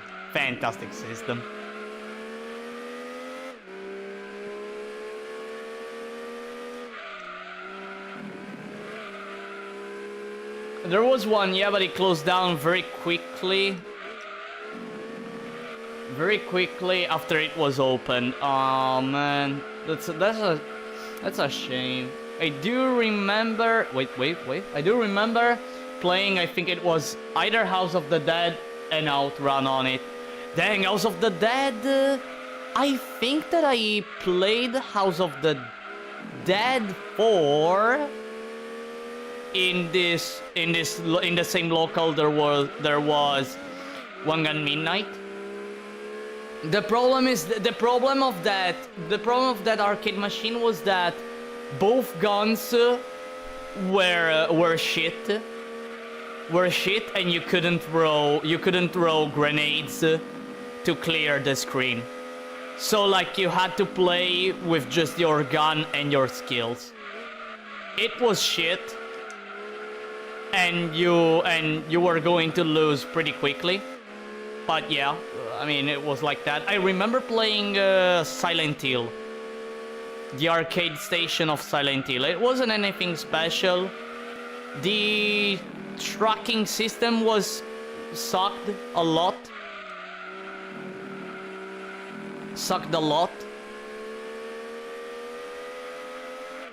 But I managed to reach stage 3 one day with 2 credits. I think it was quite an achievement. It's not an easy game, that Silent Hill. I always lose. Typically I lose at stage 1 because there is Pyramid Head. Pyramid Head that is a weird boss fight, to say the least. To say the least, it was a weird boss fight because how it works is that you have Pyramid Head in front of you, but alongside Pyramid Head, you have some insects that little by little they get close to you, and if they get attached to your screen, after a few seconds, they start dealing damage to you, and a fuck ton of damage. Like, a lot of damage. And they were freaking hard to hit. Holy shit, you actually got to play Silent Hill the arcade? You played actually Lost Media. No, actually, it's still alive, that arcade. It's still alive. I can still go to that arcade and play Silent Hill whenever I want. Okay, now it's shit because it's an old machine. It's a really old machine. And the pistols aren't fantastic anymore. Again, when I played pretty seriously back then, the tracking was already shit, and it's even more shit now. But yeah, I can go put €1 and play it. I don't think that the owners of that arcade parlor will give me the chance to actually record with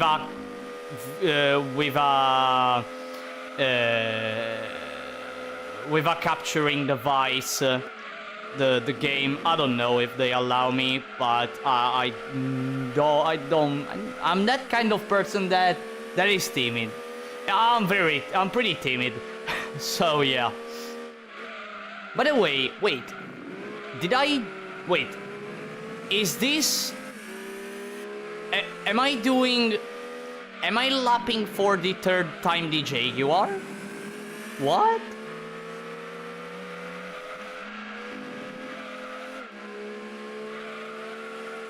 Wait, by the way, Lost Media? Wait, by the way, Lost Media? Silent Hill the Arcade? Is that for real?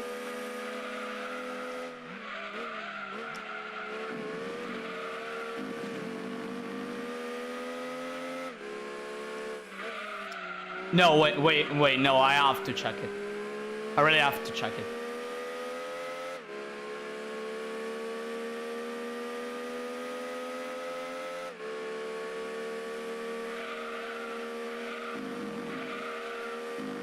No, I'm gonna check it. I'm gonna check it. No, I'm gonna check that once I end this endurance in 4 minutes. I wanna check that. I mean, the game isn't maintained anymore, isn't being distributed anymore, and I think the emulation for it is total garbage. So, I don't know. Okay, so it's been a year and a half since last time I went to this arcade parlor, which, by the way, it's one of the most known where I live. And one of the biggest, actually. There are actually 2 arcade parlors that are quite big, but one has like I don't like the arcades, and the one where I always went, it had the best ones. A fun fact: the arcade machines for Tekken Tag Tournament 2 are incredibly expensive. I remember reading somewhere that Namco charged up the ass for it. Gosh. Speaking of Tekken, I have the Tekken 5 arcade machine, and it still works. Maybe one button doesn't work for player 2. No, the arcade stick doesn't work well. But I have that arcade parlor has Tekken 5. Yeah, it has Tekken 5.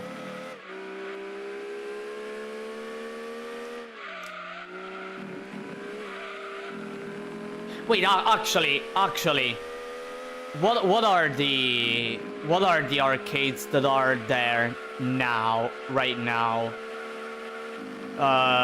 So there is a rally game, but I never remember how it's called. There is a rally game. There is Tekken 5. There are some pinball machines. There is Silent Hill. I think there is a Time Crisis game.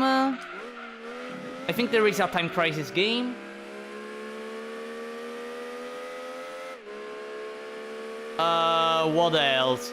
By the way, this is Final Lap. Lap 87, Final Lap. Final Lap, can't believe it. I reached the end.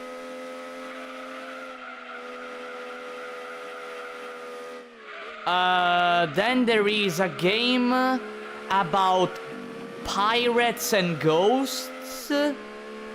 Stuff like that. Yeah. There is House of the Dead 3 or 4. One of the two.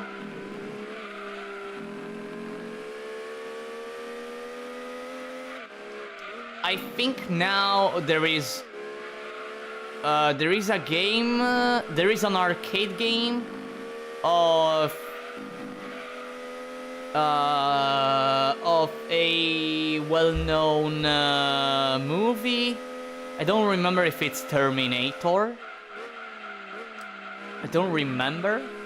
There is there is One Gun Midnight. I think now they disbanded it completely. There is a grid arcade machine. And with a 121,999, I end this endurance. Not just that, at that time you had to ask them by email and be authorized to buy those machines. Authorized? What?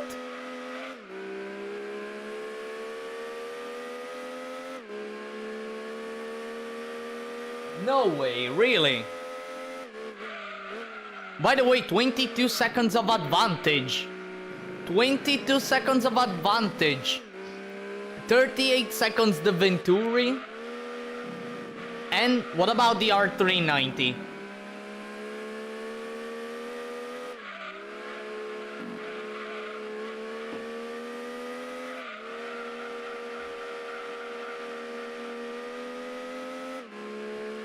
The R390 still running. 1 minute. 1 minute. And then the Jaguar 2 laps and the Lister Storm 4 laps. Wow. I mean, look at the I'm gonna replay the first laps of this fantastic endurance. Meaning that smaller parlors wouldn't be able to host TTT2 machines, Lamau. Yeah.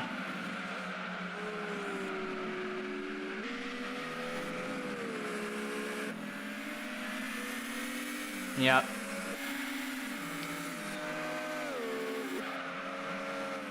I see. I didn't know that like they charge for quite a lot. Actually, let me check right now when now that I'm just showing the replay that goes on its own. Let me actually check.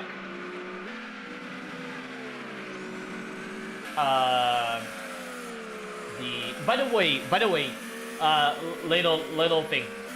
For winning the Rome Endurance, you have a 50% chance to win the Toyota Corolla Rally Car, and 50% to win the Toyota Altezza LM Edition. I hope I win the Toyota Altezza because I love that car. Anyway, I love that car. It's super easy to use, super easy to go fast, and you have a pretty fun time with it. Tekken Tag Tournament 2 arcade machine or arcade cabinet. Let me check. Tekken 2 arcade machine. Well, probably I'm gonna see some stuff related to some third parties selling the arcade machine.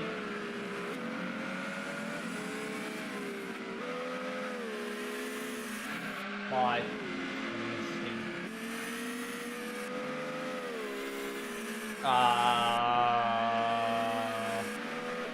Super Deluxe arcade. Let me check this.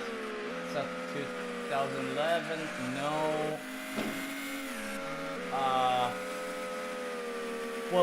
Let's check the Tekken arcades for sale. A Tag Tournament 1 machine. They're selling it for $3,000. No, wait, for $3,500. What? 3,500? Gosh, hey, like a guy that has it for 35. One is selling it for $700. Tag Tournament 1. Another one is selling it for $2,600. What?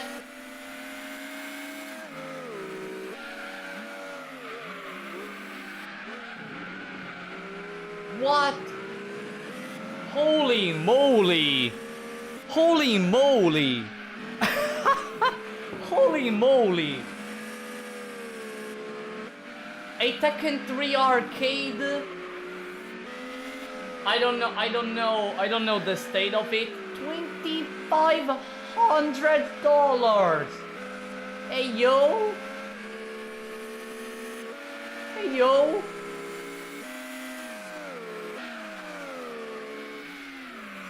It feels, you know what it feels like. So,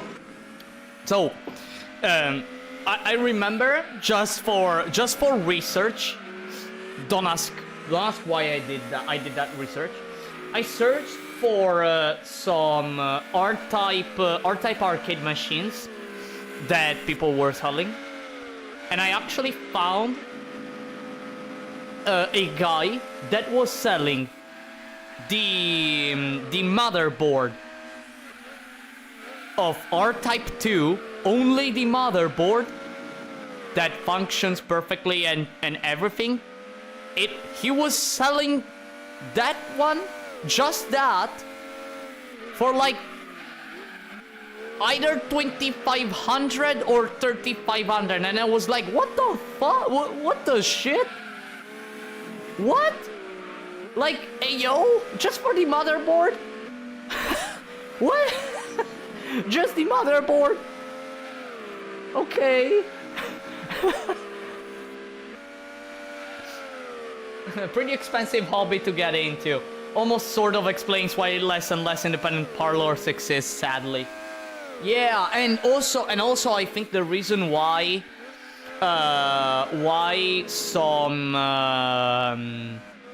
I think that is also the reason why less and less arcade machine got exported here in Europe and in America too. And basically now almost everything is like don't wanna say locked, but almost kinda locked in Japan and Asian regions. Like just because I mentioned it before. Now about One Gun Midnight. Now there is the 6RR arcade machine that went out, I think, a year and a half ago or 2 years ago. I don't remember anymore, but a few years ago. Only for Japan, Philippines, and China, I think. I think for those three. If I am missing a region, then probably I'm missing a region. But this trend started in 2010. Actually, in 2010s, this trend, because One Gun 4, I think One Gun 4 got exported in some parts of the US, but in few of them. In Europe, it never came, I think, and then Japan only. I find it so funny that I find an arcade cafe here, and it's just PCs running emulated GameCube games. Yo, that's a cool thing. That's a really cool thing. That's really cool. I never had the chance to go to an arcade cafe because they never made arcade cafes here. Like, never. I'm not joking. But maybe there is one. Maybe there is one. But it's so unknown. Maybe. Well, I don't know though. Anyways, first prize, 300,000 credits. A new car acquired, and let's see it. Let's see what I got. I mean, they claim to be an arcade cafe with arcade games, but it's just GameCube games. Only one endurance left. Dang, only one single endurance left, and the MX-5 run will be over. I'm not going to do the dirt races because I must reduce the frame rate to 30 frames. And honestly, I don't want to do that. So the AI starts acting the intended way. And honestly, I don't want to do that. I'm so used now to 60 frames. Well, maybe 51. It's impossible to beat the Escudo anyways. I don't know if the AI... I don't know if the AI... I don't know about the dirt races. Like, I don't remember ever playing dirt races. I just tried like one day, and with the 60 frame per second mod, like the cars never start, like they never race, and you lose, and you win, and you automatically win. Pikes Peak has it. Wait, I wanna look at that. Wait, let me look at that just now. Pikes Peak has it. Third event. In the third page, right? Or second page? Pikes Peak downhill or hill climb. In the hill climb, oh, and you face the Escudo and the Coltus. And the Coltus. Am I hearing fireworks? While there's still daylight? The heck? Alright. Someone fired a firework. Out of nowhere. Alright. And in the downhill, you face the Stratos. Oh, you actually face the Stratos. Interesting. And the Evo 4. Okay.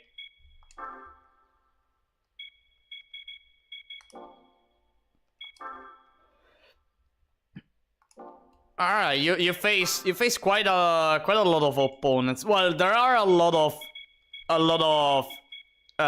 events here.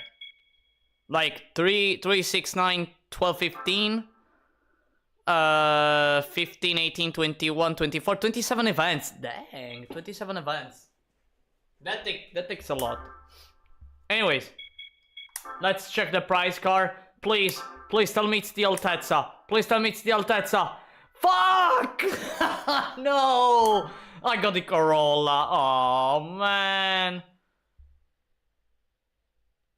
Ah, I got the Corolla. Oh well. Oh well, not that I'm gonna use it anyways. Anyways, oh no, bad luck. I mean, it's a relic. Well, I mean, when you do it for the first time, like, it's fine, since the relic, the strongest relic cars, you only get them in the endurance races. You can only obtain them by winning the endurance races, and you have 50% chance to get it. From the second attempt, hope you get the one you don't have, otherwise you have to roll and roll and roll and roll multiple times. Imagine doing this on real hardware. Like, heartbreaking if you get, like, imagine me on real hardware doing Rome Endurance a second time and I get a second Corolla. Like, that would be the worst thing ever. The worst thing ever. By the way, what's the game status now? Almost 40% completion. Well, I mean, with the... You could have, I think, done a save state. I have a save state. I use a save state with me. Playing on an emulator with save states, it's easy. It's easy. You just have to save state right before the game tries to give you the money. I think. And that. Anyways, I'm gonna do one thing now, and I'm gonna show to you all the both the gear trick and the reverse gear trick, and I'm gonna do it. I'm gonna save state the game, so I do not change. I have a lot of save states. Yes, save state here on slot 7, and I'm gonna show you both the gear trick and the reverse gear trick, and let me think a car that I can use. By the way, triple MX-5C spec. Wait, I want a triple MX-5C spec. That's the worst luck ever. That's the worst luck ever. I noticed that just now. A triple Z28. The heck. Alright, you know what? I'm gonna show you with a meme car. With actually a meme car. Right here. Daihatsu Midget 2. Let's go for a yellow one, because yellow gives a lot of speed. If you don't know, it gives so much speed. Let's buy every single upgrade. Okay, it doesn't have the racing car modification, but it's fine. The death machine of the streets.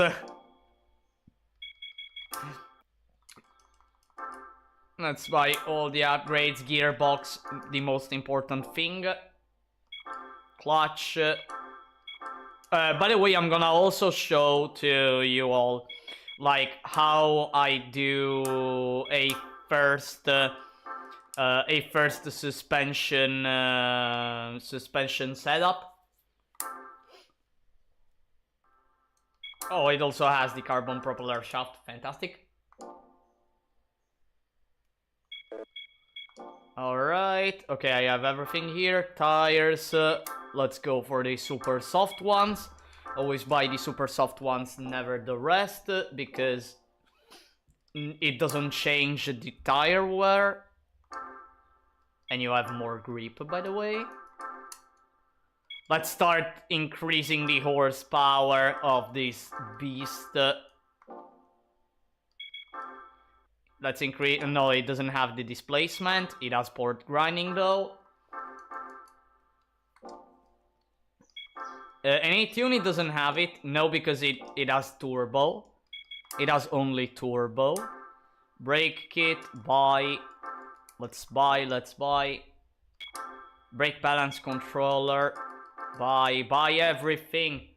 Let's buy everything. Suspension, professional, fully customized service. Muffler, racing. We're increasing the power of this machine. Turbine kit, and it can only have the stage 1. Daihatsu Midget LM edition. I'm not going to joke. The car can reach really high speeds. By the way, it's one of the lightest cars ever. I'm not kidding. It's one of the lightest ones. Let's go to the historic car cup. Rome City course. I'm not going to race here, but I'm gonna show to you all like what I do in the settings. Maybe if I manage to quickly find like the setup for making the car really fast, maybe I'll try to beat the cheating car. So alright. So I don't remember if the car is an FF, but I think it is an FF, but it's lightweight. So the spring rate typically goes like this. Whenever I have an FF car, I increase the front and I put as much kilograms per millimeter based on how light it is. The more is light, The more is light, the less the amount of kilograms per millimeter. But I think that 12 will be fine for now. And the rear will be slightly less. Maybe 7. Maybe 7. This gives... I mean, by just testing, I noticed that this makes the car a lot more grippy. Or at least it allows you to turn a lot. Ride height, always front minimum, rear maximum. Damper bound and rebound, kind of the same idea. If you have an FF car, increase the front, decrease the rear. Typically, I go for 10-1, some cases 10-2. But since the midget is super lightweight, I think I'm gonna reduce the... I'm gonna go for 7-2. I think, not sure. Camber, 1 degree front, 3 degrees in the rear. If, while testing a car, you start noticing that when you turn, the rear tires start smoking, and you're not, and the starts revving up a lot, and the car is not gaining speed, reduce the rear camber to maybe 1.5, something like that. At least, again, this by I'm telling you all this by experience. Then again, I don't know if it's the best thing to do or anything. I just found stuff like this. So -20, +20, always like that. Stabilizer.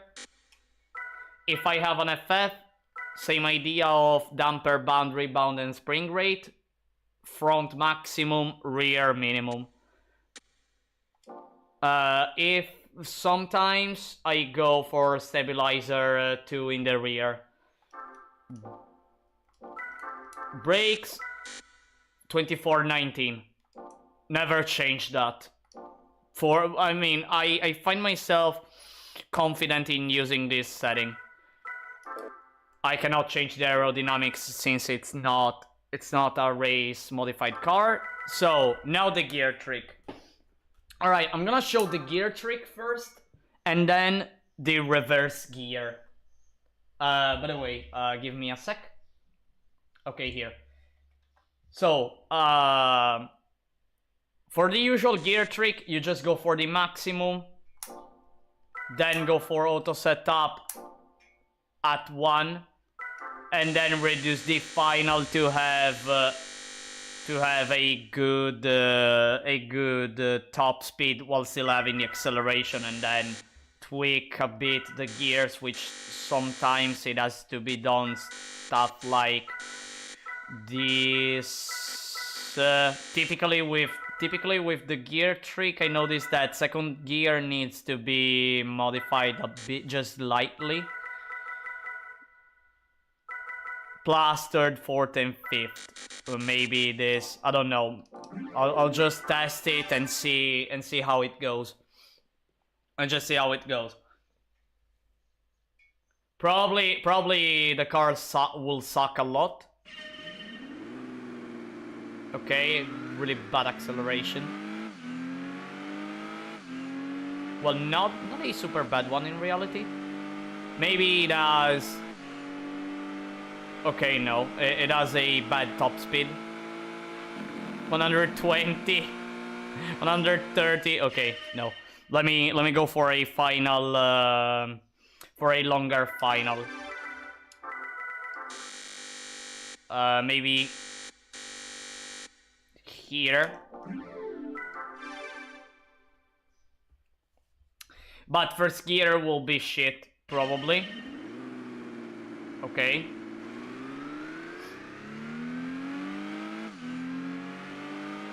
Look at this midget. Look at this midget running. 120 kilometers per hour. It's running. By the way, for the suspension setup, I always play at special stage R5 because it's if I manage to do the correct lines in that truck, it is fine for every single it is fine for any truck, the suspension setup. I think it's too I think the sensitivity of the car is too much.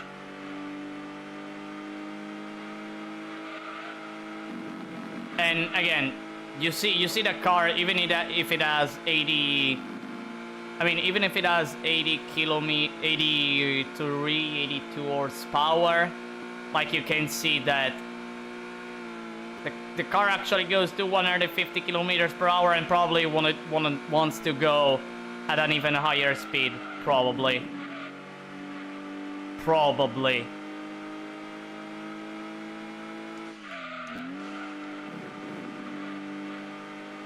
I mean, I'm not doing that bad. But, well, it probably sucks.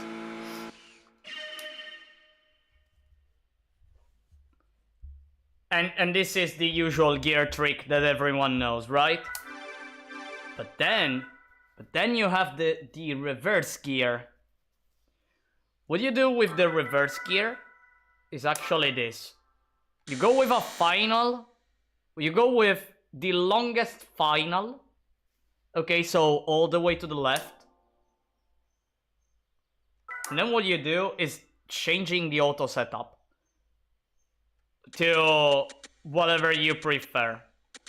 Like, typically, when you have normal cars and not the Daihatsu Midget 2, like, when you have the longest final and auto setup 1, typically, if you put all the gears long, your car will reach a top speed of 200 kilometers per hour, stuff like that. And especially when you change fifth gear to make it shorter, you're reducing the top speed. Basically that. I think I'm gonna go for auto setup 1, maybe make... I think I'm gonna go for... Well, I'm gonna show, actually. Everything longest. Let's see how it goes. It will probably suck. Especially in the beginning. But you see, like, auto setup 1, look at the acceleration. Like, Godspeed acceleration. Compared to the gear trick. Okay, now I have 100 kilometers per hour because I have the Daihatsu Midget and not any normal car. But you get the idea. So what you do in cases like this is just you just have to keep the final like that. Increase the auto setup. Typically, 1 more point means 10 kilometers per hour of increase in top speed. You're slightly decreasing the acceleration too, but it's not... like, you're not going to notice it. Let's try again with all the gears, the longest. Auto setup 5. Let's go for a test run and see. But then we have no top speed, yeah. But when you see the actual acceleration, I don't remember how much I did in the previous lap, but I'm going pretty fast. I'm going pretty fast, and with auto setup 5, I'm actually reaching 150 kilometers per hour, almost 150.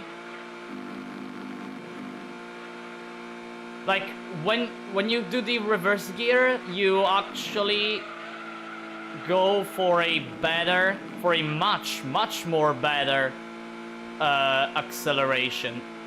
Okay, then you have to find a setup for having a good top speed.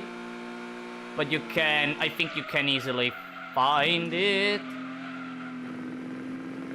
Etc. Well, you know what? Let me go for a lap here. 58.4 seconds. Okay, compared to the other lap I did, I performed better now. So that's why I made a second faster.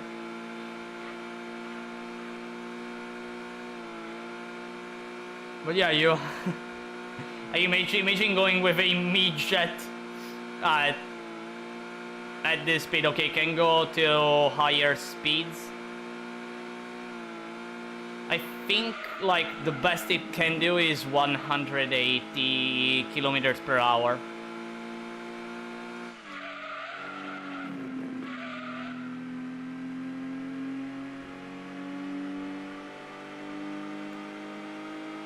This car is fun to play with. This car is really fun to play with. Then can we expect the midget to only run? It's not possible, of course. It's not.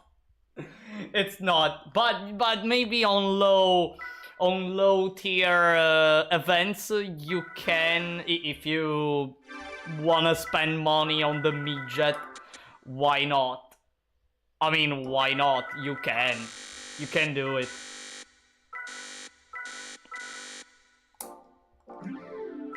Let's try on auto setup 7. And this is the entire process of finding the gear setup with the reverse gear. You change the auto setup. You modify the gears. And you see what you can do. Like now I have 150. It's reaching it. It will probably reach 160. No, not here.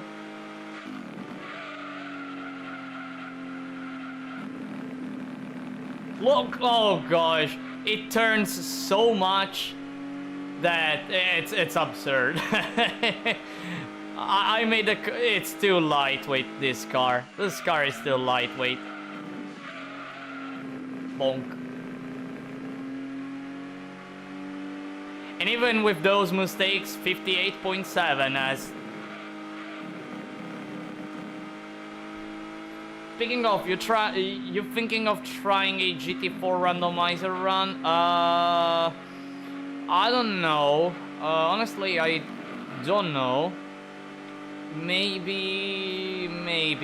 I will not promise anything. But I'll think about it. And you know, you can reach 170 kilometers per hour with a Daihatsu midget and do turns at... I mean, I did a turn at Miata speed. Actually at Miata speed. Now even faster than the Miata. Just because this car is super lightweight. I just pulled off a 154.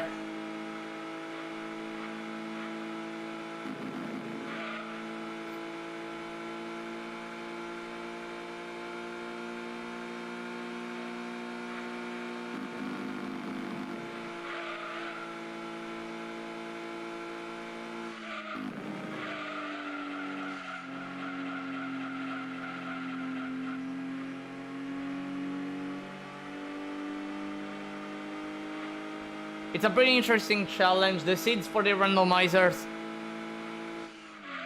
are determined based on... Wait a sec. Based on your player name. If you use a specific seed, I found you get a Formula car doing a rally event. Wow. That's interesting.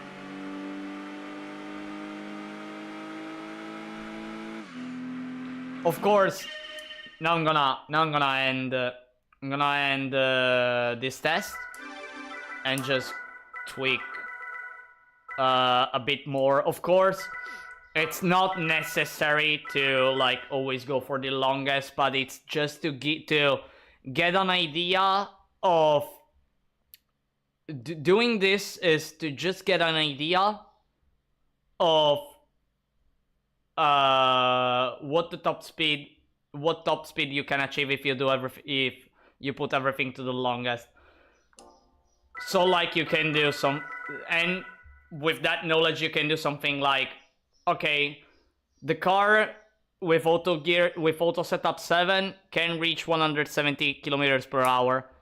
If I go to a higher one, maybe a 10, I maybe get, I don't know, 200 kilometers per hour at top speed if I make everything the longest, but probably at 5th gear it will start at a super low rotations per minute, so you're not going to have a high acceleration. So what you can do is just basically tweak the gears, maybe like this. You always have, in order to start a gear with a high RPM, you just have to see the difference between the previous one with the previous one. So like if it's like this, so like if it's like this, you get the biggest difference. Like, so like maybe 5th gear starts at 4,000. Like this, maybe at 5,000. Like this, maybe 6,000. Probably this, you're already, when 5th gear kicks in, you're at a red bar. Just so you know. Maybe something like this. I'm reducing top speed, so I will not have 200 kilometers per hour as top speed. Maybe I will have 180 again, but with higher acceleration on the final gears. Maybe I have less acceleration on the first gears, especially in the first one. But then I maintain the same amount with long gears, with the maybe 3rd, 4th, and 5th gear. Which, well, if you don't have a track that,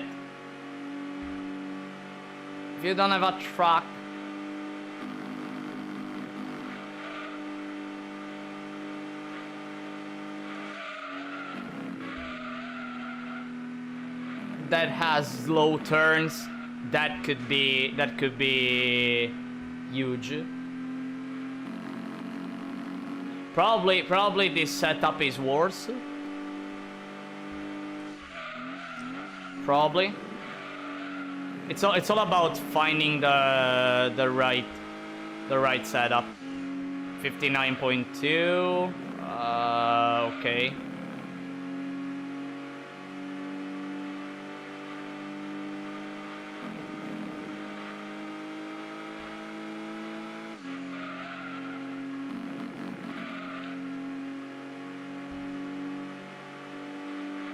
Maybe I will reach 170 again.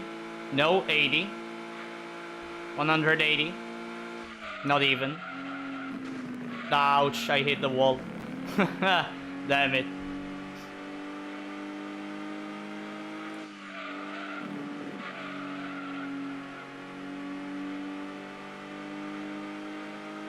You know what, everyone? Let's do this race and see if I get the cheating Ford. Let's see. I don't think I'm gonna win. I actually have the GT40 as enemy. Okay, starting 4th, so it will instantly reach 1st place. If it gets blocked, it will be funny. And it gets blocked.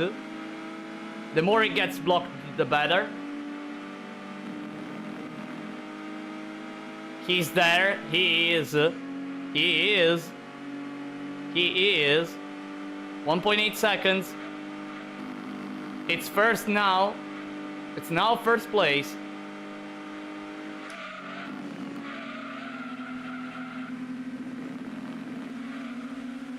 Look at this Daihatsu midget overtaking everyone. Look at this Daihatsu midget. I have 2 laps, so it's not ouch. Oh, no, come on. Damn it. Damn it. They're faster than me. I mean, I'm running with a pizza delivery car.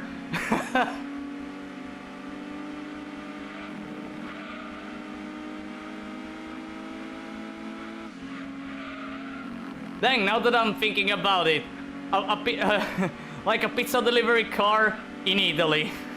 Damn it.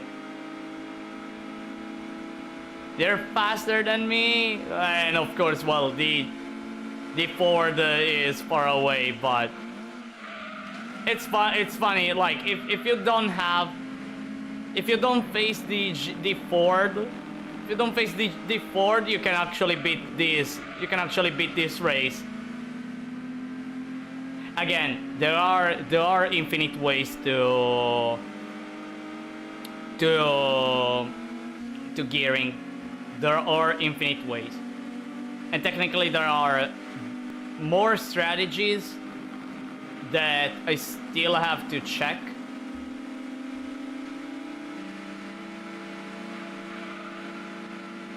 Look at that Stratos. What is it doing, that Stratos? Look at the midget! Look at the midget! Whoa, look at the midget! Insane! Oh, come on! Come on! This is not Destruction Derby, you moron!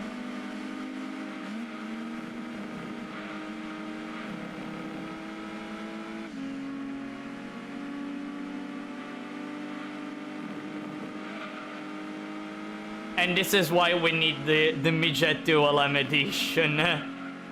Absolutely, we absolutely need the Midget 2 race car.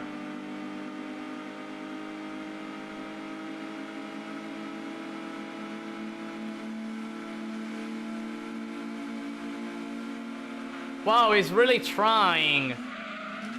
Yo, they are trying. No. Come on, I want to get second place. At least. Okay, no, I got third. I got fourth, sorry. And probably fifth. Nah, damn it. So close. Should have defended. If I was able to defend, I would have gotten second place. Ah, damn it. But I was that close. What the fuck? Ah, damn it. But pizza delivery guy can actually compete in 200 I mean, he does 83 horsepower and it can go against 295 max HP events. And I personally think that the gearing can be done better. Honestly, it can be done better. But one needs to find a setup. Like, there are, again, when I said that there are multiple ways to do the gear trick, there are actually other things one can do, and one is actually this one. I never managed to pull off this technique, but it's actually like a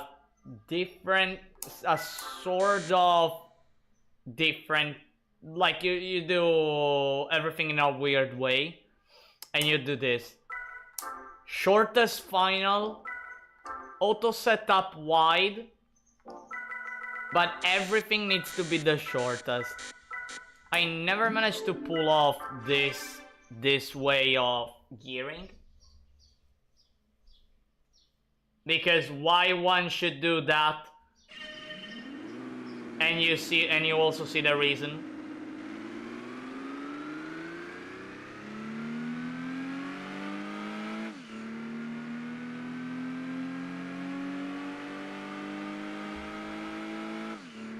Like, it's not going super slow, but it doesn't have a good acceleration.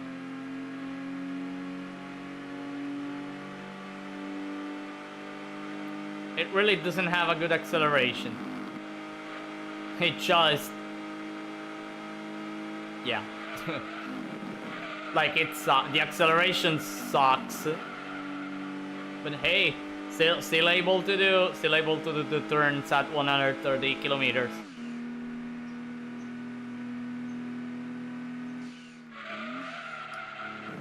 Ouch.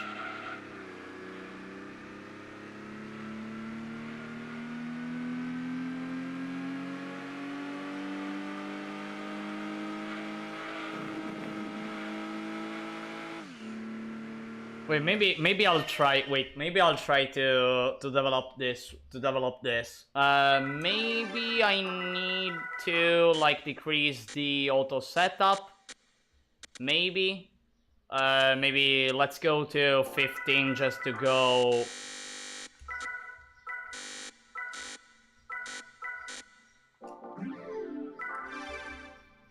Let's go to 15. Maybe I'll be able to have a slightly better acceleration, especially in first gear. I have it.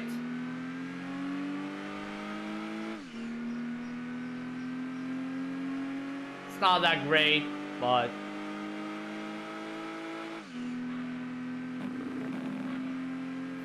Yep, we're getting that midget to only run. Again, it's, I mean, again, it cannot beat Gran Turismo 2, but you can have fun with it. I mean, you can have fun with it. You can maybe one day a setup will be found for beating the cheating Ford. Who knows? Maybe.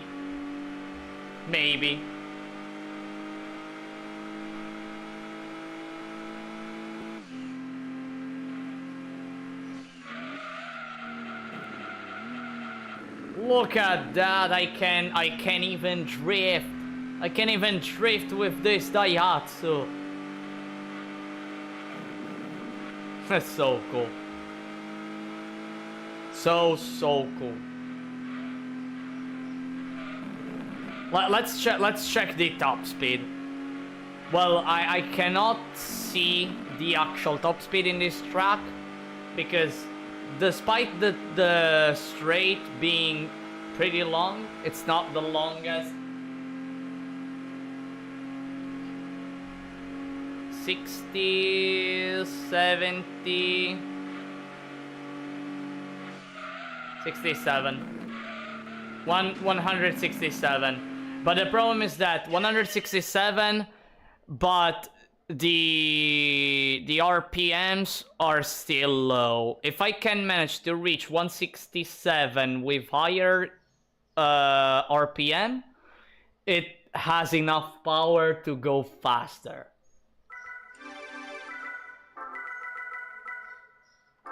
Like this. Maybe something like this. Even more acceleration.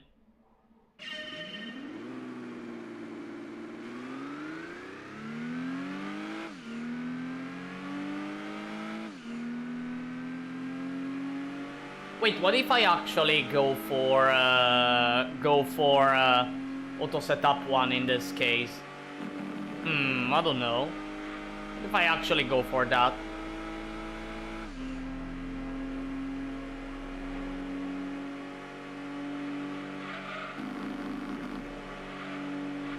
Wait, hey, yo, what is happening? Is that an helicopter? Give me a moment. Yo, what's this noise? Yo, it's a freaking helicopter. Yo, it's a freaking helicopter. What is it doing here? What is it doing here, an helicopter? And my... Ah, come on. Ah, my controller fell. What is he doing in this area? Probably something happened.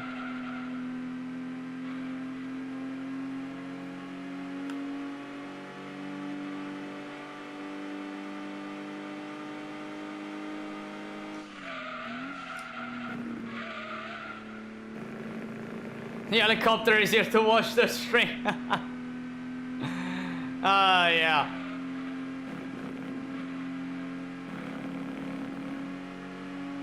Probably.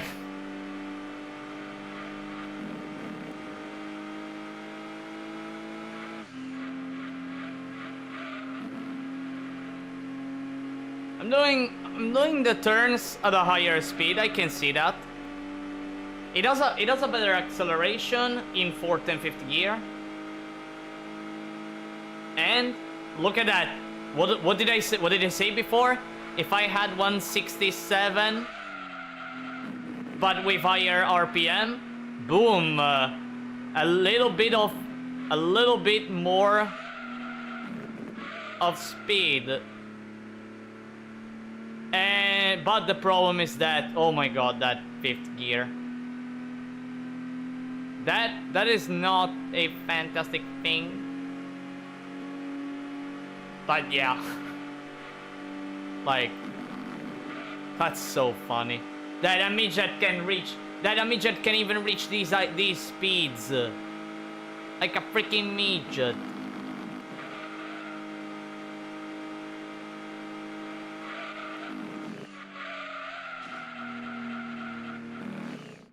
Alright. Enough about the midget, or maybe I don't know. I still have a bit of time. Chat. Which car do you wanna see me tuning?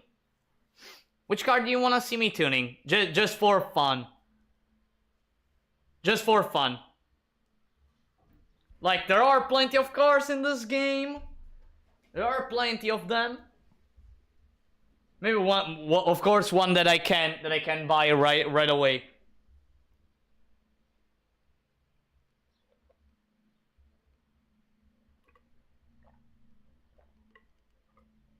And maybe, and so you see like a real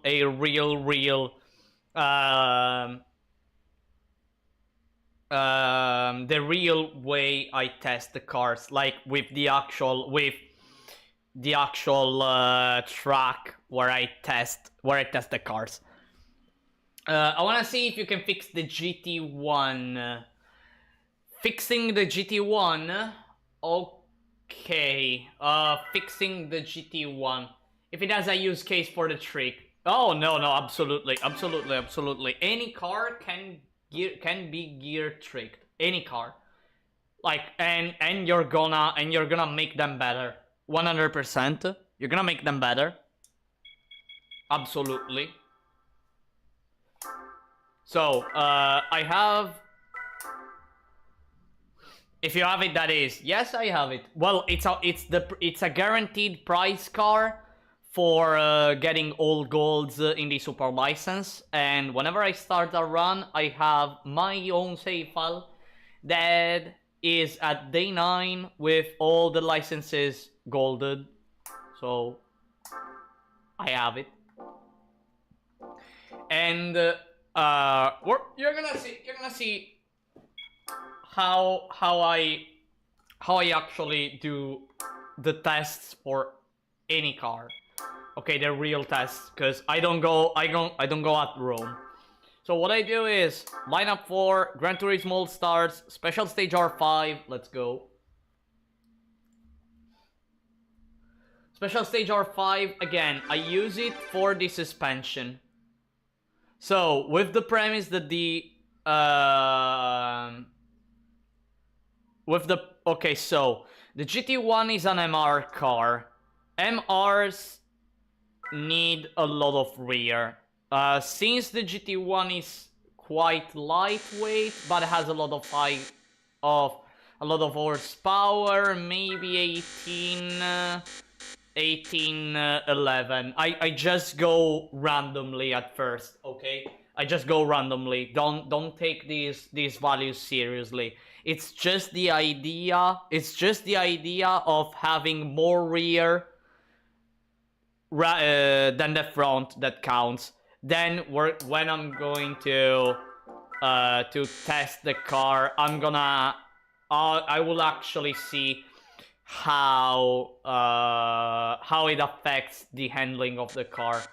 10-1, 10-1, camber 1-3, toe -20 +20. If I have problems, I will probably reduce the front by 0.05.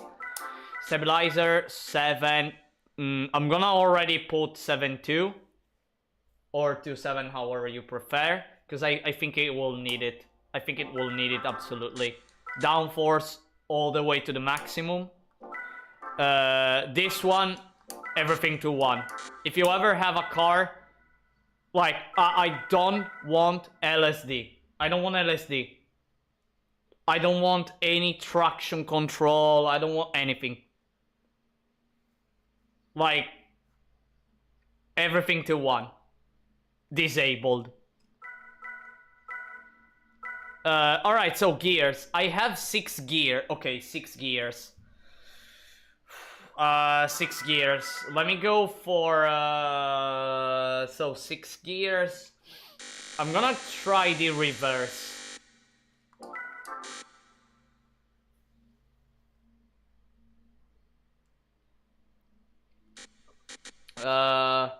It can go at 300 if not more. Maybe I need 50. Maybe I will go for 15.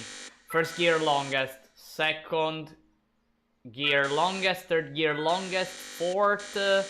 I'm gonna put it like that. Fifth, maybe here, and sixth I'm gonna do like this.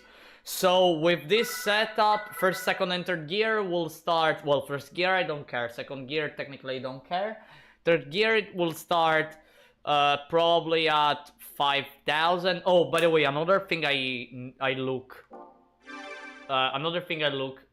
not always, but sometimes, is that I go to performance chip here, and I look at the graph, here.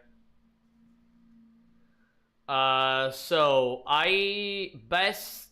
it's best to use the car at 6,000 RPM, maybe 5.5. Yeah, probably at that amount. But well, now the gears, I'm gonna try to develop them for Special Stage R5, but each track needs a specific gear setup. Well, let's try this. Let's see. Now, probably first gear will go like knew it. Knew it. Even second gear, okay. Fourth, fifth, sixth gear. Okay, I need to. Okay, I'm not managing to do that turn very well. The car feels heavy, so probably I'm gonna reduce the spring rate. Probably. Yeah, I probably need to reduce the spring rate. Or make the car less stable in the rear. Either one of the two.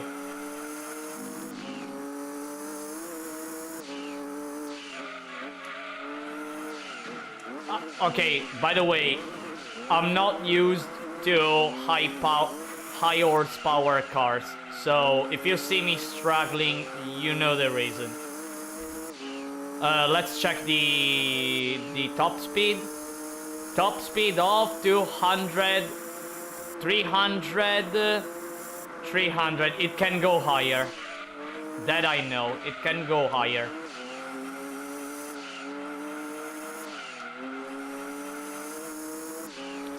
Also, you're running it at 60 frames per second by overclocking the emulator, yeah? Yeah, I have the mod installed.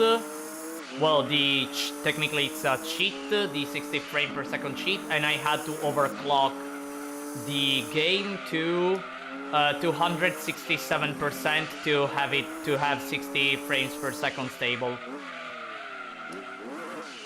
Oh wait, I forgot the brakes, by the way. Oh shit, I forgot to change the brakes. Oh shit, I already forgot it. I already forgot the brakes. Ah, I cannot change the brakes. Oh. Oh, okay. I can change the brakes. Fine. So, let me put 20 here. First gear longest, second gear longest, third gear 2. Maybe fourth gear 2 the longest. And maybe just change 5th and 6th. As for the suspension, reduce a bit the front and the rear. Damper bound, maybe reduce it to 8. Stabilizer, let's go 1.6. I made too many changes. Technically, I shouldn't change much.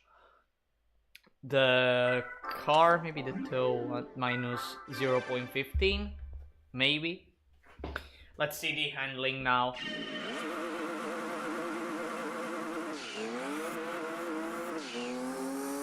Okay, fourth gear, fine. Maybe it doesn't even need, you know what, maybe it doesn't even need to... Okay, now the handling is much better. Much better. I'm not kidding when I'm saying that I can turn so much more at a higher speed. Okay, I still suck at this turn. I still suck. Need to be careful here. Knew it. The problem... okay, so the problem of the GT1 is...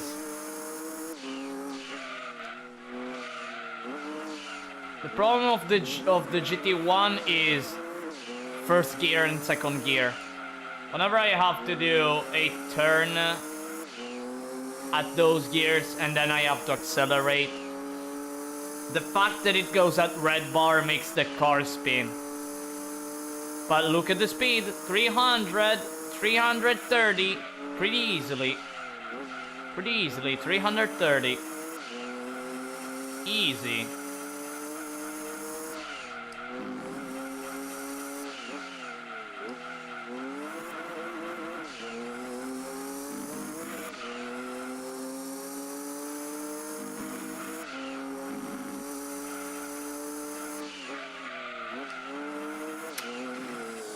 So, I'm not managing to do that turn, which means that I have to...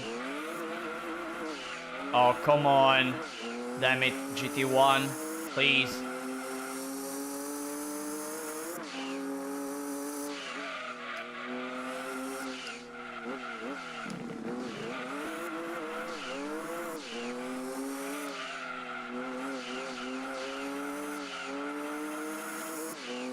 I'm struggling at keeping the inside on the last turn. It needs to be tweaked a lot, a bit more, not a lot, just a bit more. Oh dang. Okay, it's too sensible for turn 1. Probably that is due to the downforce, to the really high downforce that the car has.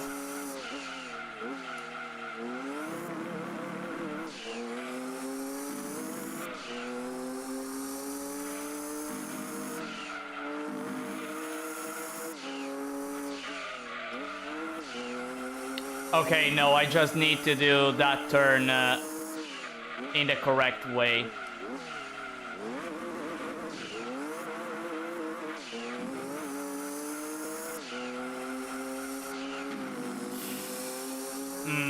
It struggles at... Wait. By the way, I need to hear a bit the game.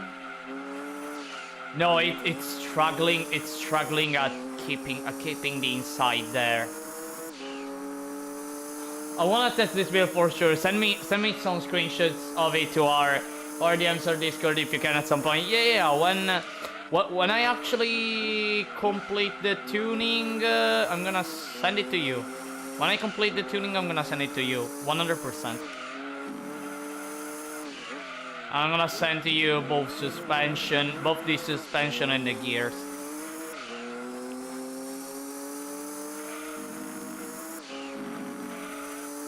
That's good, thanks, bonk. Bonk. Alright, bonk. No, okay, settings. Maybe... Let me think. Maybe I'll reduce just a slightly bit the rear camber, just a bit. Stabilizer, maybe 5.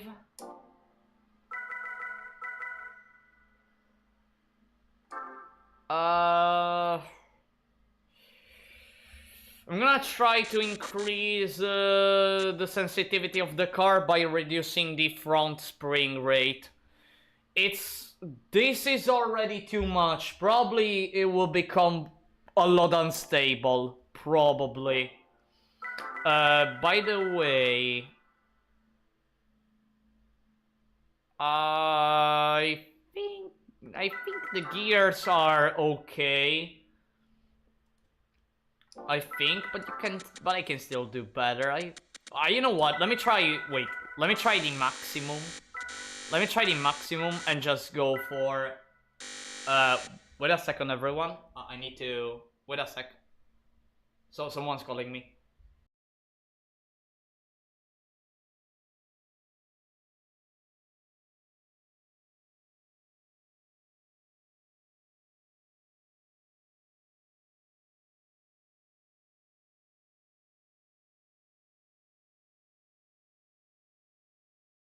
Alright, I'm back. Let me think. Maybe something like this. Maybe something like this, but with 30 wide. No, actually. Just to be sure that at 4th gear it doesn't start with a low RPM. Okay. Test run, let's see. Let's see how it goes. I hope that in second gear it doesn't do the thing that does here. Oh, much better. Only in 1st gear. Love to see that. Really love to see that. Okay, it's harder to... No, it's way harder now to turn. It's way more harder to turn now. So I have to go back with the setup I had before.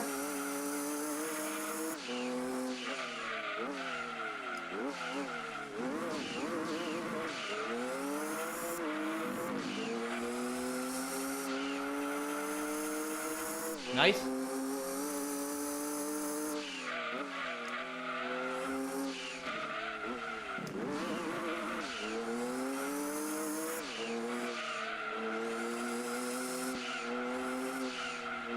Okay, probably it struggles at turning at high speed. Probably struggles at turning at a high speed. By the way, 5th gear at 320 kilometers per hour isn't good.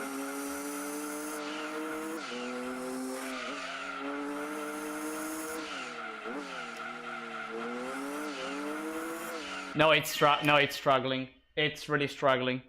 I think I'm gonna increase again the spring rate, but maybe I put it closer now. Maybe damper bound 9. Maybe. Let me think. Yeah. Maybe this will work. Oh, by the way, the gears.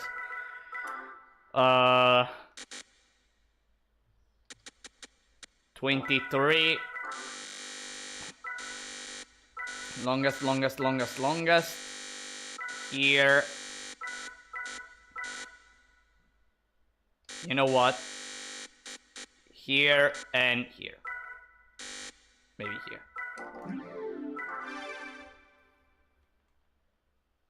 When it comes to... Actually, when it comes to slow cars, okay, that I test for trying to see if they can single-handedly beat the game, the goal is to do a lap here in stage R5 of 118. If it can do 1 minute 18 seconds, it can easily win the game. Well, it depends on how much consistently you can do that 118 time, that 118 lap time. If it's able, it can win the game. It can single-handedly do it. If you manage to do a 119, it can still beat the game, but it's way harder, and probably you have to play perfectly. The Miata is actually one of those cases that here in R5 can do only 119 at best, but is able to beat the Toyota GT1, the strongest opponent in the game, in other tracks, so that counts. I think this setup is slightly more better.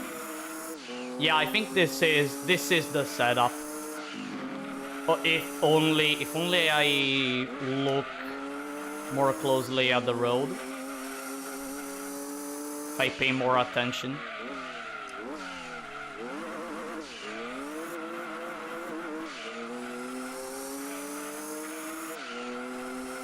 Ouch.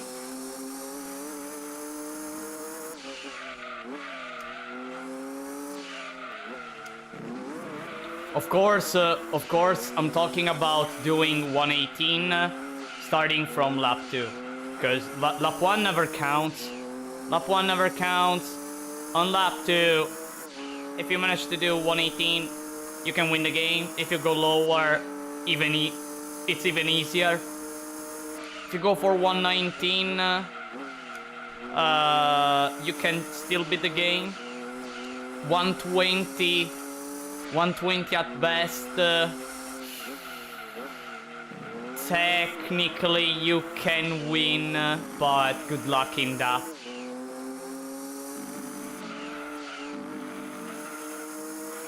Tune the 180 SX drag when you have the chance. Next time I'm gonna stream the final endurance here at stage R5. I'll probably maybe after the endurance I'll give the 180 SX drag a chance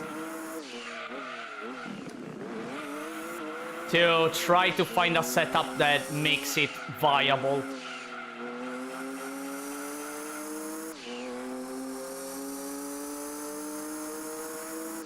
The problem is that it just doesn't turn, so...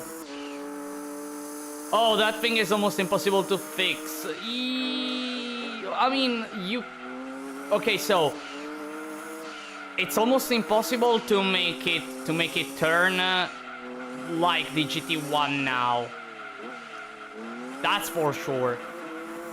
But you can try to go as close as possible, even though all you're gonna see is just a car that goes straight.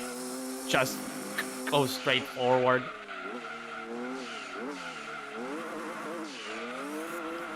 Ow.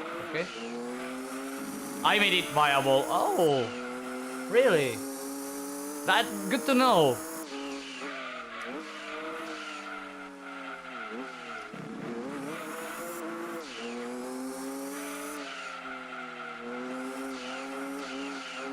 And that's it. I'm gonna end this lap. And there we go. 1.8984. I'm gonna just show the Toyota GT1 here in the replay, so you see the beauty of this car. In a short while, I'm gonna show the build. And everyone, this is the end of the stream. Actually, this is the end of the stream. So today, I managed to. Oh, by the way, why is the mic? Much better. Today I managed to win the 2-hour endurance race, which, given the fact that I struggled a lot in the Gran Turismo World Championship event at Rome. I struggled a lot because in order to win I needed to do four laps 119s, and you saw how hard it is to get a 119. But knowing that in the endurance race the opponents are slower by 3 seconds, is huge. Is actually huge, and probably it will make possible the win at special stage, because again the Miata struggles at R5 also because of this straight, because it's too long. The opponents go at 280. It's hard. Okay, but for the rest of the race it can compete. It may struggle a bit, but it can compete. So we're gonna see next time how it will turn. If I remember correctly, it's a 50 lap endurance or a 40 lap endurance, I never remember, for a 1 hour and 30. So yeah, we're gonna see. Anyways, everyone, send it to your inbox, Joko. Okay. I'm gonna look at it. I'm gonna look at it later. Look at this beauty of lemon car. Wow, it's really beautiful. But you know what? It's more beautiful. The Escudo. Of course, the Escudo is more beautiful. It's the most beautiful car in the game. Anyways, everyone. Now, I'm gonna show to you. Oh, by the way, settings. 1, 2, 3, and 4. And here and here. Okay. I made the screenshots, so I can send to you. I can send it to you. Dutch. All right. So now let me go for the car that is winning all events. The most beautiful car in the game. One of the most beautiful cars in the game. For as of now, it's actually the car with the lowest amount of horsepower that can beat the game. By the way, the more you know. The more you know. Anyways, thank you so much for watching, everyone. I hope you all enjoyed the battle between this little Miata and the GT1 98. It was the 98 version, the one that I faced, I think. I hope you all enjoyed, and see you all next time for the finale. The finale of this run. The MX-5 against the Gran Turismo All-Stars in Special Stage R5. See you all next time, everyone. Bye bye.